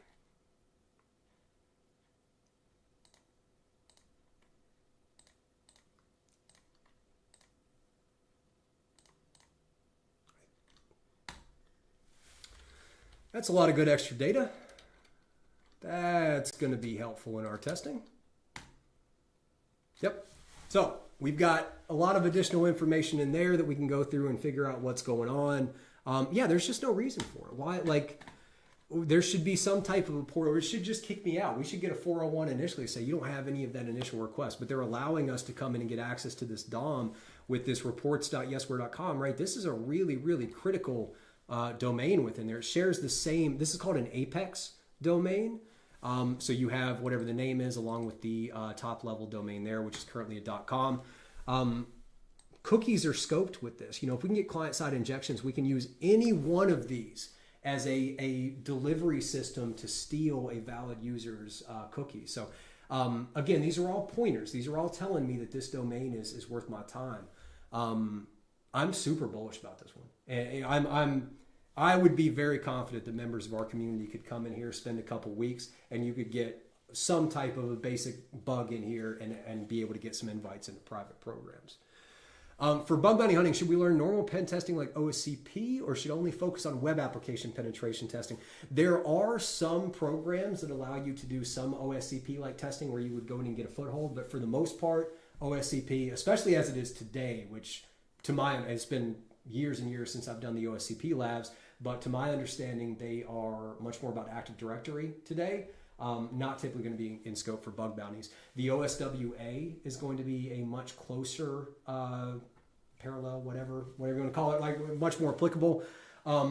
And then Portswigger's new cert, the Burp Certified Professional, is really great too. But you don't need a cert. You don't need a cert to do bug bounties. You don't. All the information. I always say you don't need to spend a penny to do bug bounties. You can start, like, you don't need a Burp Pro account. I like Burp Pro. I have a really great relationship with Portswigger. I work with them a lot, so I'm always advocating for it and everything. But I'm going to be honest. You don't need it. You don't need it. You can use Turbo and I can't talk. You can use Turbo Intruder instead of because they throttle the typical intruder instead of doing that. And that's the main value there. I mean, there's some. You can use FFUF like someone mentioned earlier. You don't have to spend a dime to learn bug bounties at all. In fact, one of the things that I always recommend is when you're getting started, I wouldn't spend a dime until you've made one. And that's what I really tried to do when I started. And it was super, super fulfilling. I was very proud of myself when I finally had earned enough money to be able to buy that Burp Pro license there, which was cheaper back then, by the way. What about Hack the Box new certs? So I haven't checked out the Hack the Box certs. Oh shoot, I see you can't get in there too. I'll talk about that in a second. I haven't checked out their certs. I know they've got like the advanced web hacker and stuff. Maybe they have like a bug bounty one as well. Again, I mean, I'm sure they're fine. Hack the Box is great. Their academy has great information. The web challenges that are done by Make Loris, I think is how you pronounce that, is the ones I always recommend. They have the code and everything there. But yeah, you don't need it. You don't need it. It's valuable. I would say do everything you can to spend as little money as possible. There's tons of free stuff out there, right? Go watch some of John Hammond's videos, although he's more of the research side. Jason Haddock's. Go watch Tom Nono's videos. Go watch Insider PhD's videos. Stoke. Every time I do this, I always leave people out and then I get yelled out later. But there's a ton of really, really great people on there. So you said, got Maki, but it's asked me to have a Discord expose lots of info, like all the servers you're in, the email address. I did put some controls on there, but I did not intend to do that much. I'll take a look at that today after this stream and see if I can lighten that up a little bit. We had an incident where an individual came into our server and started spamming a malicious URL. And so I had to take some measures to put some security controls in place to protect the community. And I, at that time, maybe didn't realize I was going a little heavy-handed. But yeah, I will look at getting that rectified because that's more. What I wanted to do was like just make sure they have an email and make sure their account has existed for more than 10 minutes. That was the two things that I was looking for there. Okay, we got a lot of questions. I'm going to try and keep up here as much as possible. We said the bug bounty path is pretty solid. That's great. Great. Yeah, I think it'll teach a lot of stuff. Again, the academy is just expensive. Again, if you have the resources for it, that's great. You don't have to. You really, really don't. All the information is out there for you that you can go in and get it. Someone says, I think bug bounty is 90% luck than skill. I spent a year, found only duplicates. For me, it was a waste of time. I agree that it's luck more than skill. You're absolutely correct. Your skill and your tools and everything, try to put the luck on your side. So I would say about 90% is, probably where most people start. You have like probably a 10% chance of stumbling into something. So then your goal is to keep trying to make that percentage better and better. I feel like I'm at like a 50 after everything. There's people that can get down to like a 33%, where it's really more skills based than anything else. I feel like mine's about 50-50 luck and skill right now. But that's really what you're doing. You're really trying to get to the point where your skills, the number of tools that you have in your tool belt, right? All the different vulnerabilities that you can test.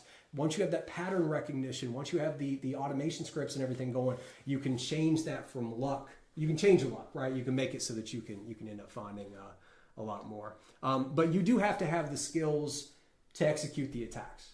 So it's like you learn the skills. I think about it like a video game. I really do. I think about it like a video game. You gotta, you imagine your character starts out and you're level 1, like I used to play Diablo 2 a long time ago. So that's what I'm picturing, right? You got your little Diablo 2 character, you're clicking around there. And in the beginning, you can't really do much of anything, right? But then you start to learn a couple of those things. You start to go down a certain path. You get these more powerful spells or attacks or whatever. Bug bounty is the same type of thing, right? You're going to go and say, I want to dig into client-side injection. That's almost like picking your class, right, in the game. And it's like, all right, that's what I'm going to go down. And then you start to learn, all right, here's client-side prototype pollution. Here's reflected cross-site scripting. Here's blind cross-site scripting. And all of these have these different methodologies, and you start to take those attacks and you put them in your back pocket, and the more you do that, you have more options as you're going around. So you have to have those skills to play the game, right? You have to have those abilities and everything to go in and fight the boss, whatever you want to call it. But what you're really doing there, I mean, you can go in with zero technical skill and do things like IDORs or heck, finding secrets on GitHub. If you're just a developer and you're very familiar with reading code, I know some developers who are cleaning up just finding leaked secrets on GitHub. That's all they do. They just go through and like read through it all the time. They do it at night and they'll kind of sit there and watch a movie or something and just scroll through because they've looked at so much code that they can pick out, oh, that looks like they left an API key in there, do something else. It's all OSINT. It's not even technical. So there's so many different paths that you can go down. You know, there's definitely highly technical ways that you can go down, and there's ways that are not technical at all that you can still find some vulnerabilities there. Let's see. You've been doing bug bounties since 2022. Found a lot of bugs. Decided to leave bug bounties to find a job as a pen tester. You're applying. Okay, so that's great. I love when people apply to my team too, that are doing that. But yeah, I would say make sure to advertise the tools that you bought would be really helpful. Unfortunately, I will tell you, because I'm actually hiring for on the defensive side an application security engineer right now. The market is flooded with penetration testers right now. I don't know why that is. We've been talking about it, trying to figure it out, but 9 out of the 10 applications I'm getting are on the offensive side, so that could be why you're struggling a little bit there. Networking is key. Also, any of the LinkedIn, any of those applications, those are getting flooded like crazy. People, I get applications that are nowhere near, what we're, I get, you got people coming in saying like, never worked any type of even IT or help desk. They want to be a senior security engineer. So there's just a lot of kind of like flooding in the market and everything there. Okay, sorry, there's so much stuff here. I'm trying to balance like answering the questions and also go through all the pen testing and stuff. So I think I got one more. You need help, how to run the framework. Yeah, you can jump in the Discord if you want. Look, there's a 2-hour video that I made walking through it. There's a long README and everything. If it's designed to be run on a clean version of Kali Linux, ARM, if you have an ARM processor, it makes it more challenging. If you have anything outside of the normal scope, it makes it more challenging. It is in development. It's an alpha. And if you go and look at my YouTube right now, I'll be honest, it's a bit of a sore subject. It really, if you have a clean version of Kali, if you have a typical setup, then it should install fine. If it's not, then it's typically an edge case with your environment. And there's some people in the community that can help, at some point there. So, yeah. What do you think makes applications stand out?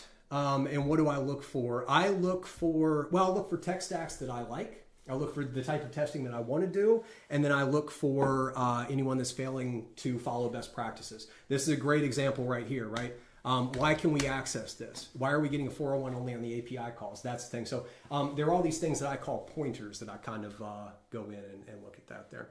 I do not share my HackerOne username. I don't like people tracking it. I don't want people asking me about what I'm doing or anything else. But I have been super interested to figure out interested to see if anybody can figure out what it is, because it's not tied to anything else that I do. I've got an account that I use a lot. And I'm always curious to see if anybody's going to figure it out. There are clues, and there's stuff in Hacktivity that you can go find it. So I'm waiting for the day that somebody can pop up and be like, you're this one. And I'll be super excited, but. Not a ton of, at least not, I mean, I'm sure there is for like, hacking radio stuff, but you're going to be, that's probably military, mostly more than anything. You're not going to find a lot of like SaaS companies and stuff that are doing that. Okay, let's come and look at a few more here. Gosh, where are we on time? This is flying by. I only have 15 minutes left to do here. Shoot. Okay, and unfortunately, I do have a hard stop. I've made plans with the family and everything after this, and I'm going to honor those plans. So let's see if we can just look through. I think we'll just stick with Yesware because there's enough here. There's really, really a lot of stuff here. I don't even know. I was looking through the other ones, and they were not as interesting as this. Outlook install, that's kind of strange too, although that's probably just an Outlook there. Hi, welcome back. Yeah, please check out the YouTube. I'll have the full recording and everything on here. Ocean.Yesware, let's see this.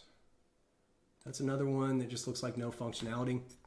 So it's doing anything? This page is in Quarks mode. This thing doesn't even exist. There's a 404, so maybe it's an API again. I'm starting to see some patterns. This is another one. So this is probably another OAuth. If we come here, we'll go... Oh, Grafana. Okay, so this is a Grafana instance. Okay, so where are we at? This domain right here is a Grafana instance. Grafana has a lot of known CVEs. So just because we can't access that one domain, it's possible that some of the endpoints on the back end are not restricted. I would look for CVEs for Grafana and try to do some testing there.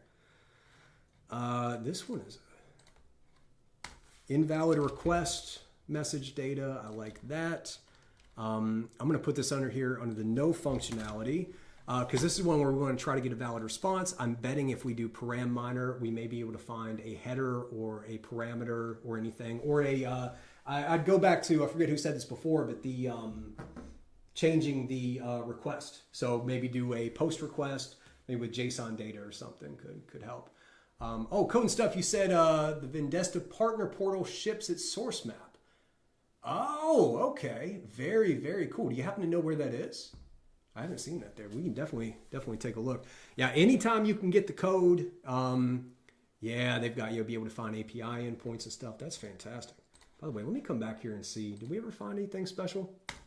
Never found any hidden endpoints on that. What about our intruder attack over here? I want to make sure that we don't forget this. Where are our columns? Make sure that we're looking at the time to complete. Everything is a 404. Hey, thank you so much for following. Everything is the same length. One big variation on this. Okay. Why would this take more than 1.5 seconds, but everything else came back so quickly? Is that happening every time, or were we just sending so many requests that it hiccuped? Looks like it hiccuped. Darn.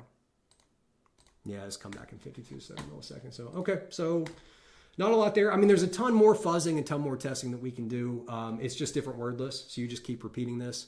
And by the way, this testing is all in ebb and flow. A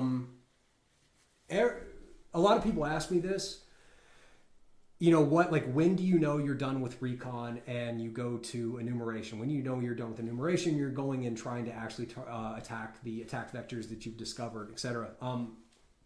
I typically do it a bit more with feel, but it's always an ebb and flow. So the way that I think about it is that you're kind of like, you do a little bit of Recon over here, and then you inch your way in and start doing some enumeration and poking around, and that's where you start to get where you're figuring out what's a good use of my time. We found a couple of these here that we're like, all right, I want to come in and do some client-side injection testing on these, because I think these are good.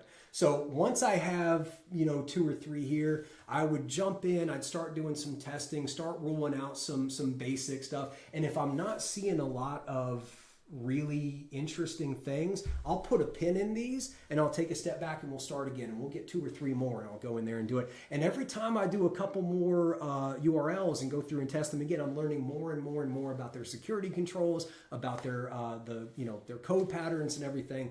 So you never want to be like, okay, I'm done with Recon. You never want to say I'm done with enumeration. It's okay, I feel like I have enough information to where I can come over here and do some testing. Okay, now I'm not, there's not enough here, so let me take a step back. Let's keep doing Recon. You're always going to hit blocks on this side, and we're like, I don't know where to go anymore. I don't know what to do. The moment you feel that way, the moment you feel I don't know where to go next, you should be back at Recon. Go back again and just start looking again. Even if you don't care if you can find any other domains, even if you want to, like you know that there's a vulnerability on this one URL and you want to keep testing it, still take a step back, go do recon, go test some other domains, and you're going to start to figure out some lessons from those that you can carry back over here as well, right? So it's always an ebb and flow. It's always going back and forth. You're never going to feel like you're done. You're never going to feel like it's thoroughly tested.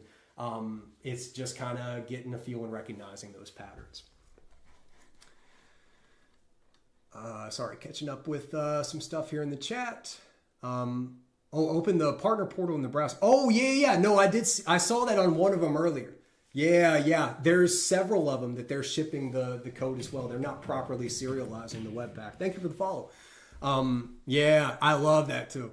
I tell developers to assume the adversary has their source code, even if they don't. I like that. I may try it. Although since I joined Flowcast, have been vehemently trying to open source our code, which the legal and compliance teams hate, and it's not going to happen anytime soon. But I thoroughly believe that 99% of SaaS companies out there, they don't have anything proprietary or special in their code. It's about their people, their processes, their relationships, and the data that they have. So I would love to get to the point where we can open source all of our code and let everybody in the bug bounty community come up, crawl through it line by line. To me, that's the only way you win the fight, right? Like I have all the support in the world at Flowcast. I really, really do. I mean, our CTO Cullen is amazing. He is so bought into security. We have all the support, all the finances, anything that it's incredible. He so believes in the importance of security. I've never seen this type of support at a company. It's why I love working there. I lost my train of thought. I just kind of enjoyed it, kind of thinking about that. We're about 18 engineers, I think. And if the entire North Korean government decides that they want to get into our application, we've got to be able to stop the entire North Korean government. That's an impossible task. Blue cybersecurity teams have an impossible task that they're just trying to do. And they're trying to do their absolute best. In my opinion, the only way that we can successfully do that is if you build a relationship with the community and you incentivize people that have these offensive security skills to be on your side, to come in and test and work with you and everything. So like I said, I want to open source my code and I want to be ready to pay anybody. Even if you're somebody who normally does this maliciously, be like, hey, I can make more money just coming and doing this legally. I think that's where we need to take the industry, Anyway, but that's what I'm trying to do with Flowcast there. You said, help me, burp is hard. I have a 2-hour video on my YouTube walking through exactly how I do everything, single one, pre-recorded, zooms in, does all that type of stuff, tons and tons of notes.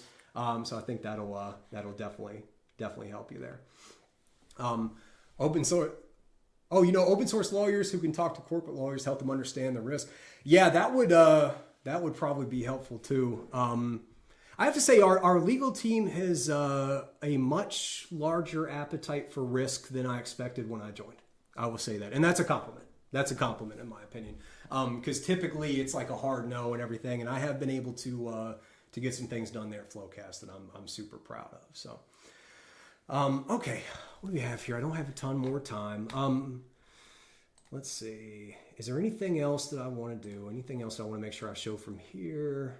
I think this is good though. I wanted to make sure that y'all had a couple targets to go through. So let's do that. Let's just kind of talk through. First of all, like I said, I'm super bullish on client-side injections on all of these. I would look for DOM-based injection, client-side prototype pollution.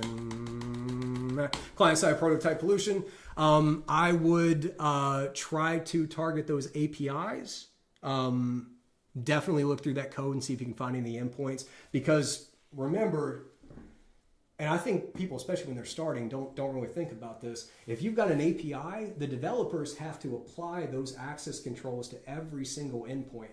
And it can be really easy to miss it. Now, in most cases, they've got some type of middleware, so it's just one line of code. But I can tell you from personal experience, developers miss that all the time. And we have, controls in place to check it. And we hope that most of the time that doesn't get out, but it certainly does. So if I don't know, I've talked to researchers that are starting doing role-based access control testing. Hopefully my videos will fix this, but where they'll say like, well, I tested a couple endpoints and there was no access control issue. So I just moved on. And you test every single one, you know, because it's just one that you might kind of stumble on there. Anyway, access control violations to the API. If you can find any valid endpoints on the API, definitely testing for server-side injection. I would go through this whole application here and test it. Yeah, we got a lot of APIs up there. Same thing there. And then these here, right? The ones that were kind of not really doing anything. I mean, I guess those are still client-side prototype pollution, but I can't tell if they're all part of the application or not. Sorry, I've gone from talking to thinking out loud. But yeah, I think that's where I'm going to take this. I'm going to really hammer these APIs, especially the ones that are, you know, have the endpoints and things that are hidden. I'm going to really hammer these for client-side injections. I think that's probably where I would go for this. There's not a ton of other patterns that are really sticking out to me. Let me just kind of click through real quick and make sure there's nothing else. The OAuth is interesting. I would really want to know if they're using OAuth for API and then how that would impact the controls. But yeah, any of these here where you're loading up part of the application, that I think is what looks most interesting to me here. All right, let's see what we have here. I want to make sure I have the ability to answer any other questions that we have. First of all, I'll read through the chat here and see if I'm missing anything else. If anybody has any questions they want to make sure I answer before I go. And by the way, if you haven't seen my video this morning or my announcement in the Discord or something, I do want to let you know that I'm going to be taking a break for about a month or two after this. Just been a lot of stuff going on. It's been kind of a challenging time. So I'm just going to kind of step away and spend some time with the family and kind of recharge. And within a month or two, I'm going to come back and hit the ground running as hard as I possibly can, because I typically can't stay away from this type of stuff for more than a couple weeks. But yeah, so with that being said, what questions does everybody have before I hop off here? And like I said, I'm going to go there.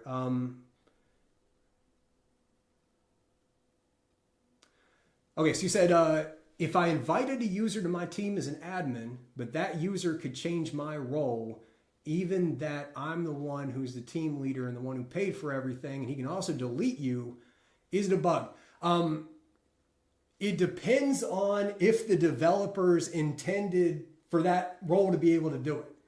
And I know that sounds strange, but like, it all depends on the application. Ultimately, what you're doing with role-based access control or anything like that, you have to find a way to make the application do something that the developers did not intend. I would be pretty surprised if the developers intended for somebody to be able to do that, but without knowing what the application is, yeah. I mean, again, I would be very shocked if that's what it is. I can't really say for certain. Doesn't sound right, though. Definitely doesn't sound right. Yeah, I would certainly kind of do something. Yeah, America, it's all good. It's all good. You know, like I said, I'm just kind of more surprised than anything else. I expected like a lot of people to be pretty hot with like the YouTube content. It's been the exact opposite, but there is something about people that I don't know what it is about, you know, the open source software, the bug bounty framework, that it almost feels like people, I think, get really excited when they see it on the videos and everything, and they really want to use it, which is great. You know, obviously that's what I want. And then when it doesn't work, or they're not able to get it to work for whatever reason, I think it can be very, very frustrating. And I certainly understand that.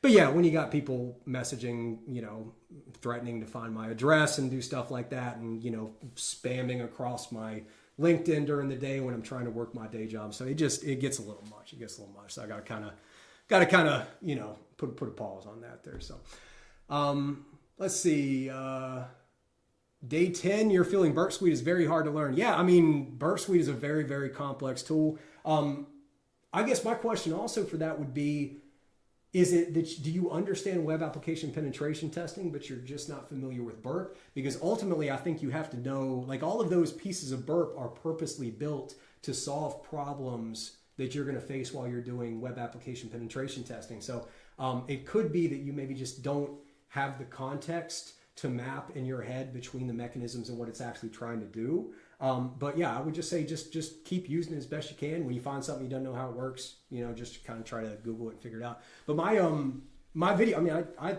thought the video was pretty good. It's like I said, it's 2 hours, walks through and shows exact. I mean, I talk through every mechanism in there and how I use them and everything. So, let's see. I see Postman in the panel. Do you use it for bug bounty? I do sometimes, but typically more for development. If I use that because curl is kind of a pain in the Windows command prompt. I'm not a fan of the Windows command prompt. Not big on PowerShell or anything like that. So that's the main purpose that I have it there. I have used it for bug bounties, but typically if I have Kali up, curl works just fine for me. Tell us something about login functionality bug. It's a logic vulnerability. So you're going to need to take the time to identify how that login mechanism works. You're going to need to understand the potential misconfigurations or the things that can go wrong, and there is no roadmap. So there's nothing that I can really tell you necessarily to help specifically. There are patterns that you'll recognize. Portswigger has some good labs for it. But ultimately, what I'll say about login vulnerabilities, that's a type of vulnerability that's going to be here even after LLMs and AI get to the point where they're not, where they can do like a lot of the fuzzing and everything. I expect things like, the really complex payloads that we see for like filter evasions and stuff like that. I expect LLMs to become very good at that in a very short amount of time. I expect that to be much more, I expect DAS scanners to be much more capable of finding those. And over the next 5 to 10 years, I would expect logic vulnerabilities to become the primary type of vulnerabilities that hackers or whatever you want to call them are looking for. But I mean, that's a prediction, not, you know what I mean? That's my opinion. Who knows what's actually going to happen? Nobody knows. If anybody tells you they know what's going to happen in the next 5 years, they're lying to you. That's the only truth I can say there. You said, sorry, I just saw it for Raver. Notice the pit or not. Oh no, you're good. I don't know what you're apologizing for. I'm sorry, but you're totally fine. Have I tried TryHackMe's burp rooms? I haven't. Well, wait, is TryHackMe, that's the bug bounty one, right? I always get, no. TryHackMe and Yes We Hack. I always get those two mixed up.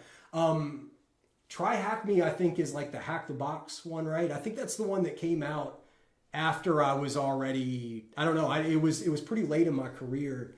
I was a big Hack the Box guy when they came out, back when you had to actually hack into the website to do it. I thought it was the coolest thing in the world. We had a little group at Rapid 7 when I worked there that we were going through and doing it. But yeah, I'll have to check it out. Again, I think I'm getting that right. TryHackMe is the labs. Yes We Hack is the bug bounty, but I could be off on that. Hey, I just got into bug bounty and just want to, thank you. Oh, I'm so glad. I'm so glad. Honestly, that really means a lot. Yeah, just to know that the time that I'm putting into this is helpful, is fantastic. It's fantastic, so thank you. Is it okay to hack on a private program when it has very small assets like 8 or 9 domains? Yeah, 100%. 100%. It doesn't matter how many domains there are. The question is, has anybody touched it? You're looking to be, you want to be the first one to get there or the first one to do a specific type of testing on it. But there's some private programs that have been picked clean. I look at the history on there. Same thing I do with everybody else. Go in and get a feel. The way that HackerOne has it now, it used to be you only got 1 or 2 invites. It was a real slow drip, and so you were kind of stuck there.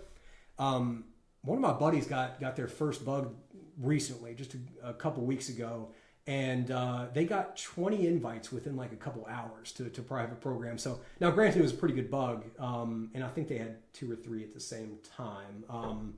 Anyway, I think you can be much more choosy of your private programs now, but I still evaluate them just like anything else. Usually I would end up getting, after I get a bulk of them, 1 or 2 is going to be good. You still got to shift through the private programs, but there's always more opportunity there. There's always more opportunity. I use public programs to get an invite to a private program, then I start cleaning up in the private programs. That's always my goal. Let's see. VirtualBox versus VMware. Well, I got VirtualBox in there. I don't have a strong opinion. I've done VirtualBox. I've had some people in the community that have issues with VMware, with doing the frameworks. That's the only thing that I'll say. I think there was some issues with the latest version of Kali in VMware at first, and they got fixed pretty quick. But yeah, I'm just familiar with VirtualBox. I've been using it for years and years and years, and so it was super, super comfortable for me. I don't really think one is better than the other. It's just whatever you're comfortable with. You use VMware Kali, 8 gigs of RAM, it still has lags. Yeah, I mean, I got 32 on this VM right here. My framework takes a lot of power to run. Now, not just to run by itself, not just this client. And so that's why I did the scan, import, and export. So ideally, if you have trouble getting the framework to run, you can just import the data from other individuals. So it's meant to collaborate. This tool is meant to collaborate there. So if you can't get it to actually run, hopefully, I mean, I provide my data that you can download, but hopefully you can find a group and maybe one person has a machine that can do the scanning, and then they can share their scan results out to everybody else. IDORs are the new RCE. I love that. I'm going to steal that I'm not going to steal it from you. I'll give you all the credit in the world, but I love that because absolutely. Because customers don't have, I mean, it's very rare to find SaaS companies with on-prem environments and everything. They're all hosted up in the cloud. The only thing they care about is the data. Hey, thank you so much for a subscription. The only thing they care about is the data. Your customer data. That is what I lose sleep at night. You know, I run a bug bounty program. That's my job is to do that. I do not lose any sleep about somebody getting a remote code execution anywhere because it's probably going to be in like a little AWS Lambda or something. I mean, it's not good. I don't want it. But I'm a lot more afraid of somebody without any authentication from a completely unauthenticated perspective being able to access customer data. That's what I focus my time on. That's what keeps me up at night. That's how you show impact to the programs that are out there. Thank you so much for the subscription. That's so kind of you. Thank you. Gosh, I'm still trying to get caught up here. When I try Portswigger Lab, it's easy to me, but on a real target, WAF is painful. I would love, if you haven't seen it yet, for you to go watch my client-side injections video. But yeah, that is one of the biggest things that I see. All these labs, that's one of the reasons I like to show in my videos actual bug bounty targets. The labs don't have compensating controls. And that's what it is. Like, learning the attack itself is easy, but learning to circumvent the compensating controls and the different types of compensating controls and the variations, right, is a web application firewall, server side, client side validation, the content security policy like we were looking at there is going to be something. All of those are going to be impacting what you're doing. And so it takes you're in the lab and you're like, oh, this is pretty easy. And you get your real app, it's like, whoa, nothing's working like it should. That's usually why. You got to learn compensating controls. That's why I love teaching both sides of it. That's why I got the blue on the back with the little lines of red, right? That was specifically decided, right? I'm a blue team, but I got a little bit of red in there, right? Every red team should have a little bit of blue in there too. The red team, you got to understand how people are securing them so you can break those security controls. You can recognize when they're not protecting it. And then vice versa, if I'm working on a blue team, I better know what attackers are doing because I have to anticipate their movements and be able to prevent those movements and prevent those types of exploits. Nothing drives me crazy more than to find somebody on a blue team that is not technical and doesn't understand attacker methodology. We'll just implement some policies and we'll go in there and put some controls, we'll be fine. No, you're not going to be fine. I promise you're not going to be fine. How much RAM and CPU? I assume you're talking about my framework. As it runs by itself, I mean, if you got 8 gigs of RAM, you should be able to run the client. But to actually get it going, you probably need 16. I think people have done it with 8 though. It just depends. I mean, all this is it's an automation script for a bunch of different open source tools. That's all it is. And algorithms, stuff like that to process it and store the data. So it really depends on the tools itself, how you can run it there. Let's see. I don't know that one there. When to move on from testing IDORs on a target. It depends on the target. Just when you're at the point there where, you got to take thorough notes and you got to hit every single endpoint. But it's probably the right answer to that is when you're bored or when you need a break. There's always thousands but that's why I love IDORs for your first bug. There's always so many ways that can go wrong. Like most applications have 3-4 different authentication mechanisms that are within there, like role-based access control mechanisms. People don't realize this in the back end. You got one team that's building this one auth mechanism and another one building another, and then you got an endpoint that doesn't know which one is coming, so they're going to put some conditional logic that you can exploit as the attacker to try and go in there and get it. It happens all the time. Use CRUD function. Yeah. You're always trying to look for some form of CRUD, create, read, update, and delete. And for IDORs, the different types can have bigger impact, right? If you can, and it depends on the object, but yeah. Hey, thank you so much, Marcus. I appreciate that. I appreciate that. No, it's all good. It's all good. It's all good. Thank you, HackerOne. Thank you for subscribing to the channel. I really appreciate it. I really appreciate it. Something about SSL vulnerabilities. Don't submit them. I mean, it's not really true, but like, okay, so here's what I do for SSL. These are pointers. I come in here and I look at the SSL certs. And now, of course, if it's got the port, that's a false positive. But if someone is not maintaining the SSL in their application, that tells me it's not getting the love that it needs. That tells me that it might be worth my time, but that's all that I do. I would never go in and submit weak cipher certs or certifications or anything like that. Yeah.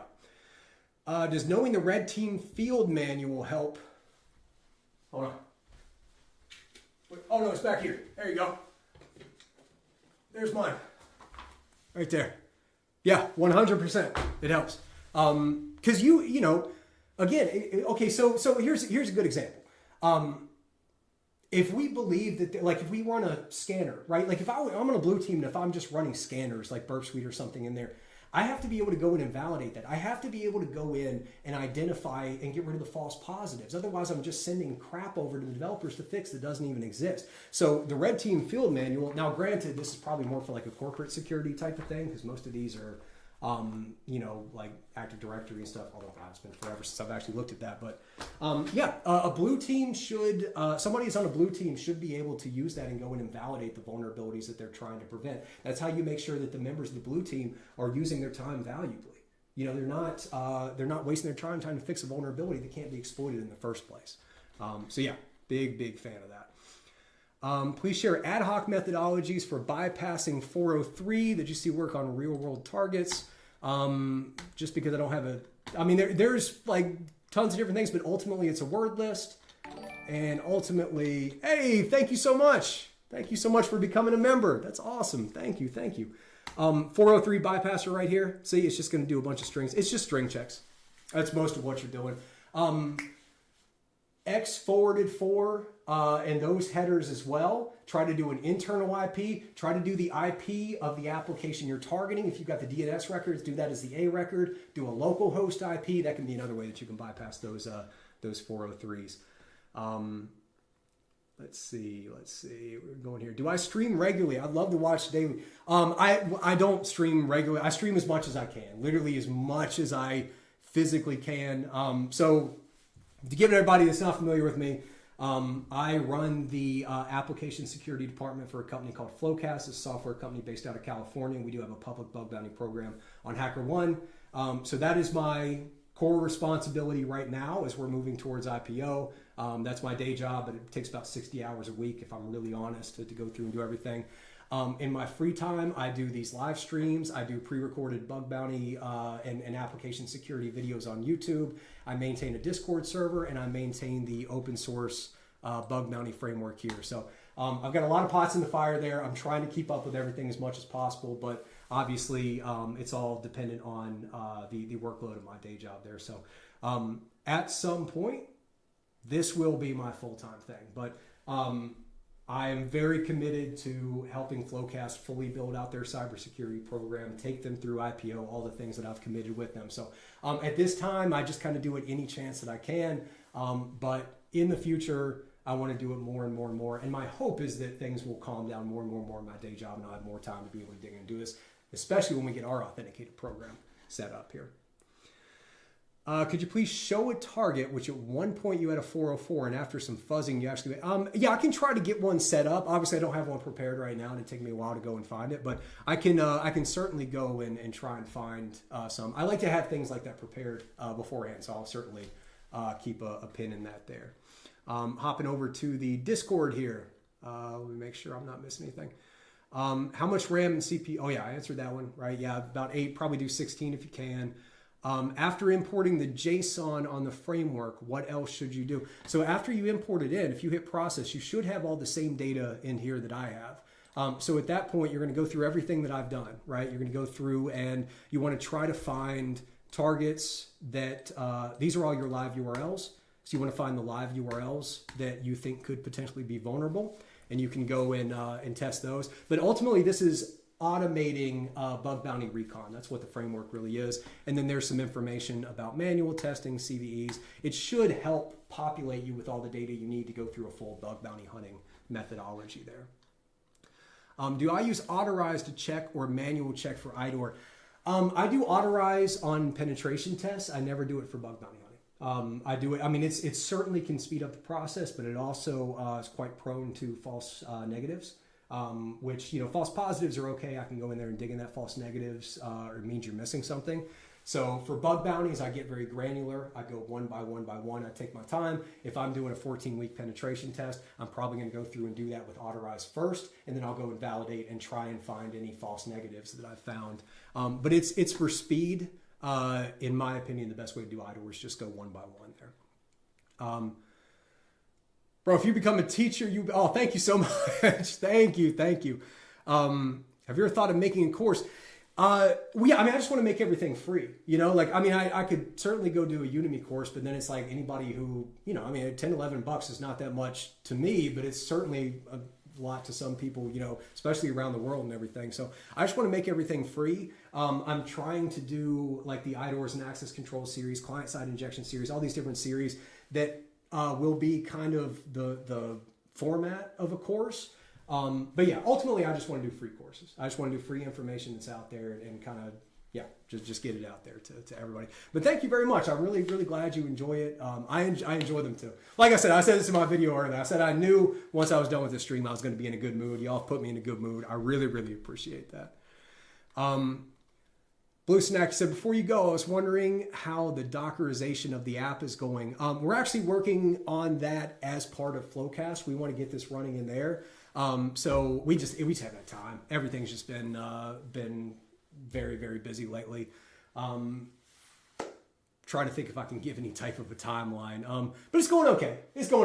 There's a couple edge cases that are in there. Now the Dockerized version that's on my GitHub is very good and it works. It's just an older release.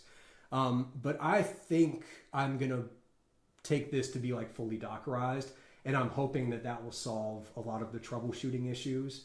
Because ultimately the problem that we run into, you know, it's a multifaceted problem where for me, it's very difficult to test and support and maintain a framework that works on all those different technologies. Just being one person here, so I have to test on all the different technologies and stuff, and it makes development much slower. Obviously, I think everybody's noticed that development is basically slowed down to a crawl now because we're trying to help get everybody's use case and stuff. And eventually, you know, we kind of have to go the other direction. Hoping that Dockerizing it is going to solve that problem, where the framework will just run in a Docker container and then they can go and put it anywhere. It's just a matter of finding time to go in there and do that. But definitely high on my list of priorities, if not the next step that I'm going to do, just because we've been having a lot of, we're still having issues, even with the video, even with all the adoptions to the install script, where individuals are not able to get a run in there. So. Let's see. Sorry, just reading through everything else here on the YouTube thing. Is it a free app? Yep, totally free, 100% free. There's a little donate button. You don't have to donate. Yep, it's 100% free. I don't know what you're talking about, PHP MyAdmin. I don't have a slightest clue what you're talking about. Do you think using nuclei with an XSS template against an API is a good method in bug bounty? Or should we use everything by hand when testing XSS? Yeah, no. Testing XSS, not nuclei. Nuclei has headed browsers, so they can do it just fine. But I would say Burp Suite's great for doing that. There's a ton of things. Basic cross-site scripting, you want to do automated testing, but here's how I do it. I do automated testing to find user-controlled input that's reflected in the DOM, and then I go to manual testing there. So I spray across, find that, and then I go from there. But Burp is pretty good at finding it. The client-side injection is one that's pretty easy to do automated. Any plans to migrate from Mongo to something like SQLite? Not right now. You're not the first person to ask that by any means. I know the Mongo is causing a bunch of problems too.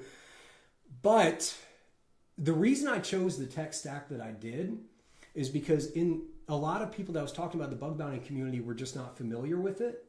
A lot of people were coming, they were more familiar with like the .NET PHP, the more legacy type of testing, and it's a completely different methodology. So I had always kind of envisioned that my framework would kind of go to the community and would also be a platform where individuals can learn to build with these tech stacks and learn how to work on the other side. I have given a lot of thought to doing a light version of the framework, and that would probably do like a SQLite database, Django front end, or even like a Flask front end, right? Like super lightweight, that, you know, runs, maybe just runs email. You know, it has like a condensed version of it. But yeah, certainly has been talked about. I don't have any plans in the near future to do that, but I certainly understand this. Yeah, I think it'll be a different version of it.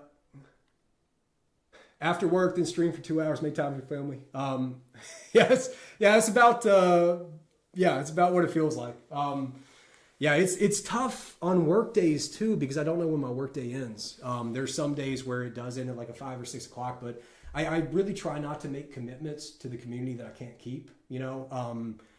So my fear there is like, if we have anything that comes up, there's a lot of days that I have to work until like 7 or 8 that I have no idea about. So I might be canceling a lot, but maybe the community is okay with that if I set that expectation up front. But that has always been my concern about trying to do them on weeknights. I've done some, but it's hard. So, yeah, no, I'm so glad. Hopefully it's helping. I really hope you'll find your first bug. I think I'd look right on here on Yesware. That's exactly where I'd be going. Thank you so much for the follow.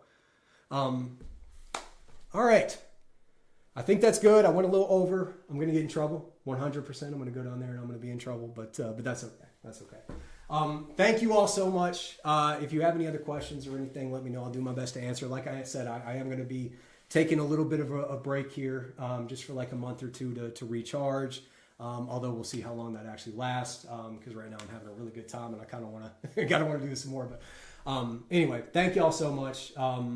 Hopefully it was helpful. I will make sure the recording gets up everywhere that it can be so you can find it. The data for this is already up. You can go and download it right now. There are a couple domains in addition to the ones that I showed. In addition to what's even on here, I've got ones for other programs that are included in there as well. So you have some more data.